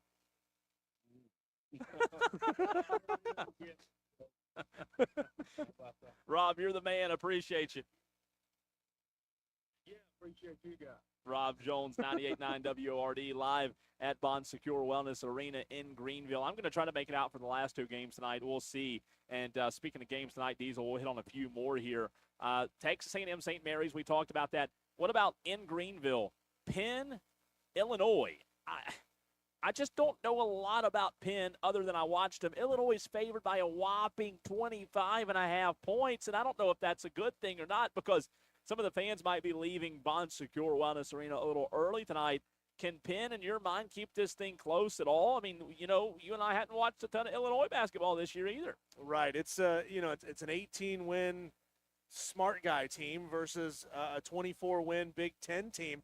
It begs the question, why was Penn listed, even though they were 18-11, why were they listed as a 14 seed?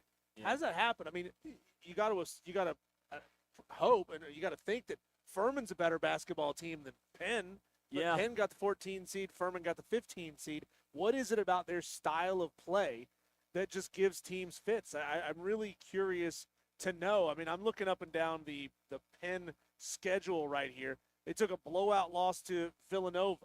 They took a close game to Hofstra. They played Rutgers down to the line on the road. Big Ten team, probably not a lot of comparison between Rutgers and Illinois, but again, what is it about this team that the committee liked? What did they see in them? Other than them being a conference champion, right? And that's the thing. I mean, they you were got to see them somewhere. Yeah, you got to see them somewhere. I mean, look, history has shown us, Diesel, Ivy League champs a lot of times get taken over by bigger, better, stronger teams, right? Penn, however, is the lowest seeded team to ever emerge from Ivy Madness. Diesel. Penn finished 3rd in Ivy League play, then needed overtime like we talked about on Sunday against Yale. So, I do think this one could get ugly. Illinois is a very good team. All Big Ten freshman Keaton Wagler is as good as they get in the country. I mean, he really is. He's been incredible this year, Diesel. He's averaging 17.9 points per game, 4.8 rebounds, 4.4 assists per game.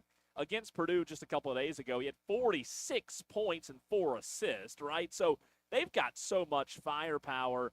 And David Mirkovic, I mean, this guy's slow-footed, old-school kind of player, really good touch, really smart player. They've just got a lot of size, good guard play. Brad Underwood has just, I mean, he's got 2 7-footers, so that helps. But I think this is going to be a blowout here tonight. Yeah, they've got 5 guys that are giving you 10 points a night. And then the guys who are going to be coming off the bench, they are still efficient guys. You got 3 more that give you 6 points or more. And those are big men, right? Those are guys that give you good rebounds. So even if they're not scoring a ton of points, they're giving you production on the court. I mean, this is not going to be one of those games where it's 2 or 3 guys from Illinois score all the points and everybody else just running around clogging up lanes. Diesel, last one before we hear from Jeff Rigsby, the owner here at Rigsby's Classic Rock Cafe. This game, I think, is interesting, man. You tell me. St. Louis, Georgia, 8-9. Georgia's favored by 2.5 points. This game tonight at 9:45. I picked Georgia, but this is a really good Billikens team. And this game, by the way, in Buffalo, New York.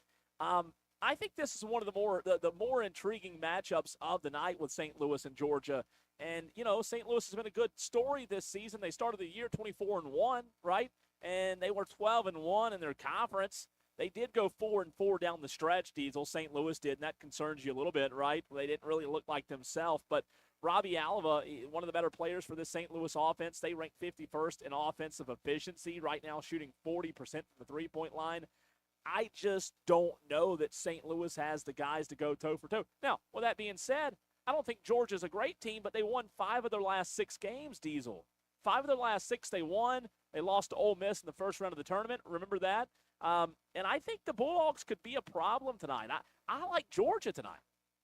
I like any time you've got an older team going up against a younger team. And that's always kind of been the vibe of small schools. Now, obviously, the portal has changed a lot of that. But most of these stars for the St. Louis Billikens team, like Robbie Avila, he's a senior, 6'10", 240-pound center.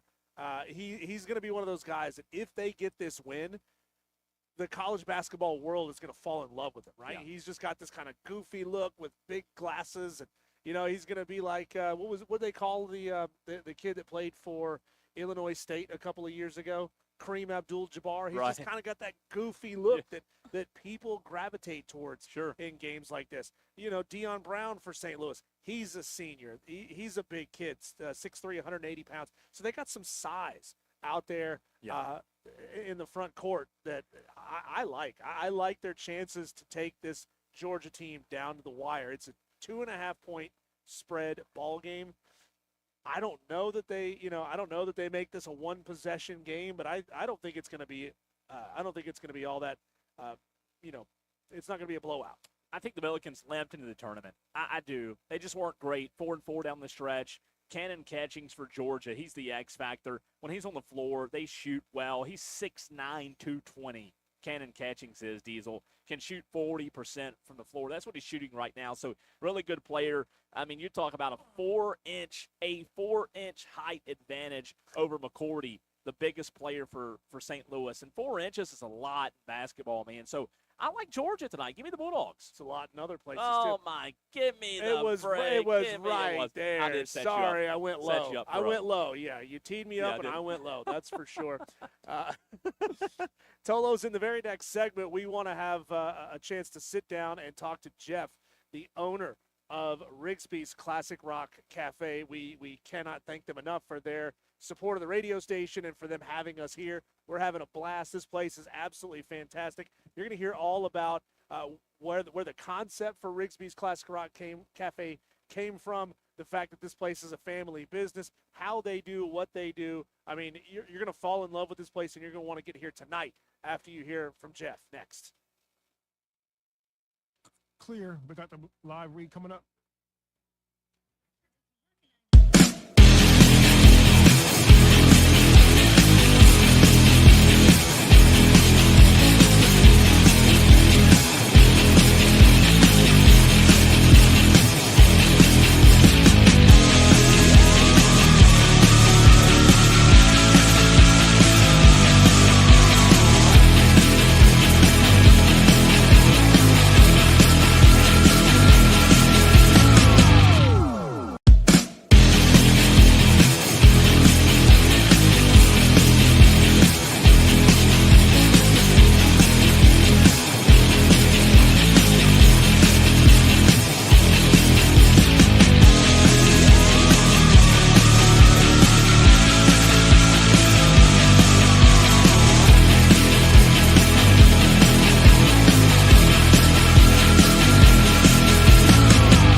right out of the kitchen. That's the best way to have them. Oh, absolutely. Yeah. Absolutely. And our team does a great job with preparation.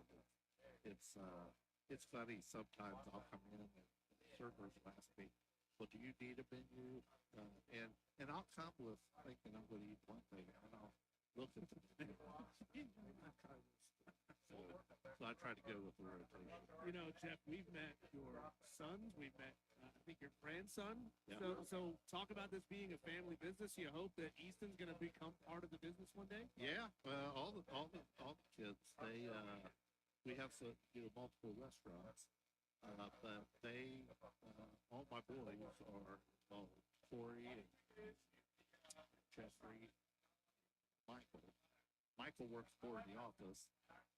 Corey's our director of training, and Jeffrey's VP of brand innovation. And and then the grandkids come and they kind of let me know, here's what we really like. Here's They're your taste testers. That's now. right. And So their they're opinion probably matters. executives in training. Yeah, I love it. Let me ask you this. There's a lot of people in Spartanburg who are familiar with Rigsby'S. You have one just over here on North Liberty Street. You also have one in Boiling Springs, right? God's Country, where you and I live, Yep. right? Yep. Right. And then attached to that one is my favorite. We won't spend 30 minutes on this like I want to, but Donato's, the best pizza. You've heard me talk about it for 20 years Donato's now. is the best pizza. It's the best. What are the locations? What makes them different? Like Rigsby'S over on North Liberty Street, where we'll be tomorrow, compared to its classic rock cafe, right? Well, Rigsby'S was, when we first started Rigsby'S out, it was burgers and wings. We got some, we got Philly cheesesteak, fish and chips, and some of those items too. But we wanted a burger and wing place that's different than what you see out there. So we smoke our wings and we smoke our burger meat. And it is just, a lot of times, a burger is defined by the toppings that you put on it. There, it's defined by the meat. You can actually eat it without toppings. And we do smash burgers, so you get that little crisp in the meat. It's just really good. I was at one of our restaurants yesterday eating the burger, and I said, I know I'm a little bit biased, but that's what Talking to Jeff, the owner of Rigsby'S here, as we're live inside the Classic Rock Cafe in downtown Spartanburg. One of our listeners, Shane Barrett, says, "Oh my God, my mouth is watering." Talking about all this delicious food, he wants to know, how's he going to wash that down? What's your beer selection like? And talk about the relationship that you have with Spartanburg. Kind of got a good up and coming beer scene as well. we do. We're fortunate in Spartanburg. We have Holiday Rockers, Holiday Brewing, some of those things. And we start brewing our own beer. We brew our beer over on Liberty Street. And we have three tanks. We have 11 different beers.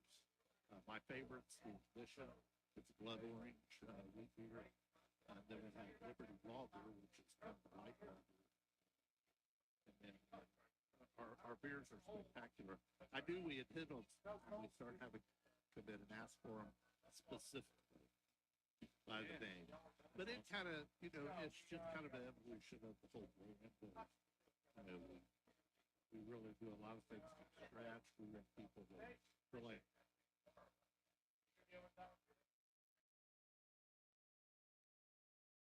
One over at Liberty Street is more of a local sports. And then here, rock and roll. Sure. And then we do local sports at Boiling Springs. Sure.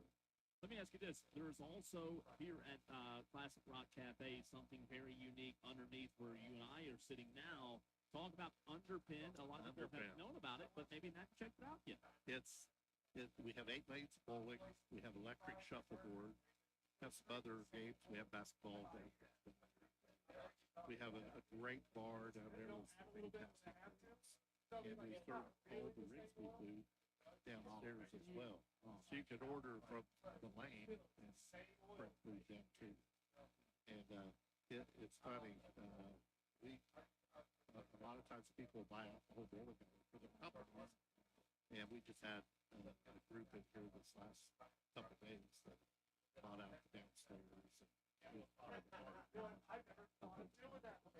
Well, there's another one up top. There's a private dining up top that we have groups that come in and their group, there would be 40 to 50 people could fit comfortably up there. Now, Jeff, our folks have already gone back and checked out the venue space in the back of the building. I haven't had a chance to wander back there. I want to go see it because I love going to see live rock shows. Tell me about what you've got going on back there. And, I understand that you're kind of getting things going with the bookings and might be doing some shows soon. Yeah, we're looking at, we've upgraded a lot back there with the lighting and the sound, increased the stage size, and our thought is we want to bring in some big regional bands. And again, when I first looked at this, we were really just thinking about the restaurant, and then the bowling center, and then the back area was more like an event center for wedding receptions. And then we just, as we put this together, we just kind of wanted to blend everything into one, so they all kind of play off of each other. I had some folks in here Friday night, and we had a live band, and they said, it's a perfect date night.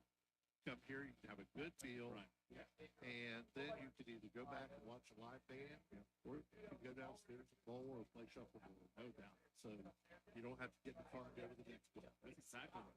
Jeff, my last question for you, for those that don't know, you talk about how your start became in the restaurant industry. Obviously, you were pretty hands-on in some chicken not long ago, right? I was. So Bojangles franchises. So talk about how you got started. We were, I've been in the restaurant business since I was 16. Initially about 6 stores in Nashville. And then we started growing. However you get into it, 27 restaurants down in 6 states. So it's, we love Bojangles chicken and biscuits. We do too. Sitting here at the Classic Rock Cafe, Ozzy videos on the TV over there. My last question for you. I'm going to throw, it's not a trivia question. It's just a very simple. Okay. Van Halen or Van Halen? Which Van was Halen. Van Halen. See, he knows. Now, Hagar was great solo. He was great with Montrose. I like Hagar. But when he joined Van Halen, they just got soft. They just got soft. He wasn't able to. Now, Jeff, if you ever go to somewhere where it's 100% Hispanic speaking and you don't know, that's the way I am right now when you and Diesel are talking about rock. I don't know. I just shake my head yes and not. Yeah. You want me to go straight to commercial? We had somebody come in. We were doing the mural. We've got the murals of all different rock bands. And somebody asked me, they said, well, who picked all the bands? I said, these are actually all the bands that are going to play here as they get towards the end of their retirement. So, anyway. Fantastic. Good. Well, Jeff, thank you so much for allowing us to be here. Oh, we know that if you, glad you guys are here. A little while when people get off work, this place is going to be the place tonight to be, and hopefully we can fill this place up here in a little bit. Absolutely. Thanks, Hey, thanks very much. Thanks, Jeff. We love this spot. We're excited to check out Rigsby'S tomorrow as well. The party just keeps on going. We want to see you Tolos out here. Again, Shane Barrett messaged in asking about the food, asking about the drinks. Shane, want to see you out here, want to see, there's Dewey. This is the time, Cole, we need to get Dewey out on location. I mean, stick him in a booth over there in the corner, but everything's going to be fine. Come by and play this giant inflatable basketball game that's right there by the front door. This place is phenomenal. And, it's only been open now for a couple of months. That means a lot of our Tolos, even the ones that live here in Spartanburg, might not have been here yet since this has been open. First time. And now that Morgan Square is closed off to driving traffic, it's a great place to spend some time, right? Like, you don't have to walk out of the door and feel like you're standing in front of the Daytona 500 as these cars come through like they used to. And now it's closed off. It's all walkable. This area, even since the last time I've been here, which was Morgan Square Madness, a year and a half ago, this whole area has been completely changed over, and it's really great. It really is, man. It's the best, man. Look, a lot of basketball happening. 2 more games have just started. We'll get into that, Diesel, on the other side. We also have, they have the Lions, right?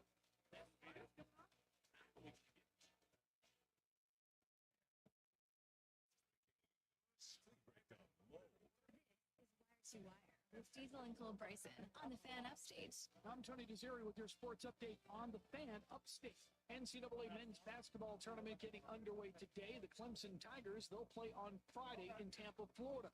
They'll face the Iowa Hawkeyes in the first round. The Tigers are an 8 seed in the South region. They won 24-10 this year. Furman, they'll play Friday night against the UConn Huskies in Philadelphia. Paladins earning a 15 seed after winning the SoCon tournament, getting the automatic berth. UConn 29-5 this year with the runner-up finish at the Big East tournament. Women's basketball tournament, South Carolina is a top seed in Region 4. They will host either the Samford Bulldogs or Southern Saturday in Columbia. The Gamecocks won 31-3. They were unbeaten at home this year at 16-0. The Clemson women's team will play USC in Columbia on Saturday. They're seeded 8th in Region 4. Download the Odyssey app and search the Fan Upstate and listen anywhere on your phone. I'm Tony Desiri, and that's your Sports Flash on the Fan Upstate.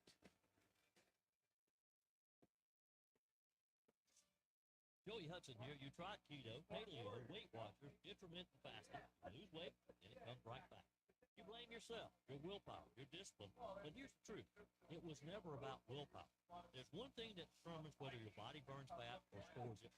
If you don't fix that first, every diet will fail. At PhD Weight Loss, they identify that one thing, and they build a plan that works with your body, not against it. And if you call now, you're going to get 2 weeks free in the program, and they'll pay for your food, so you can finally see real answers without more trial and error.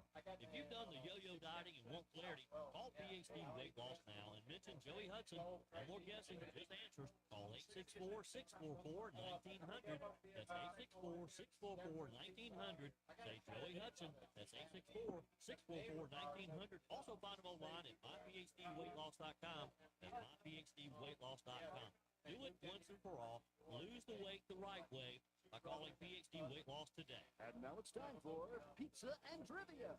Category, fun and delicious. This pizza joint has free team trivia every Thursday night and offers delicious stone-baked pies with fresh ingredients and over 100 beers from around the world. What is Mellow Mushroom Pizza Maker? Correct. Trivia buffs of all ages can compete for Mellow Passion Flag and enjoy all pint drafts for only $2.50. 250 pints and free team trivia every Thursday night at 7 at the Mellow Mushroom, 1 Augusta Street in Greenville, West End. It's time to discover the great savings of tax-free pickup with Ingles Curbside. Just visit shop. I'm just going to go ahead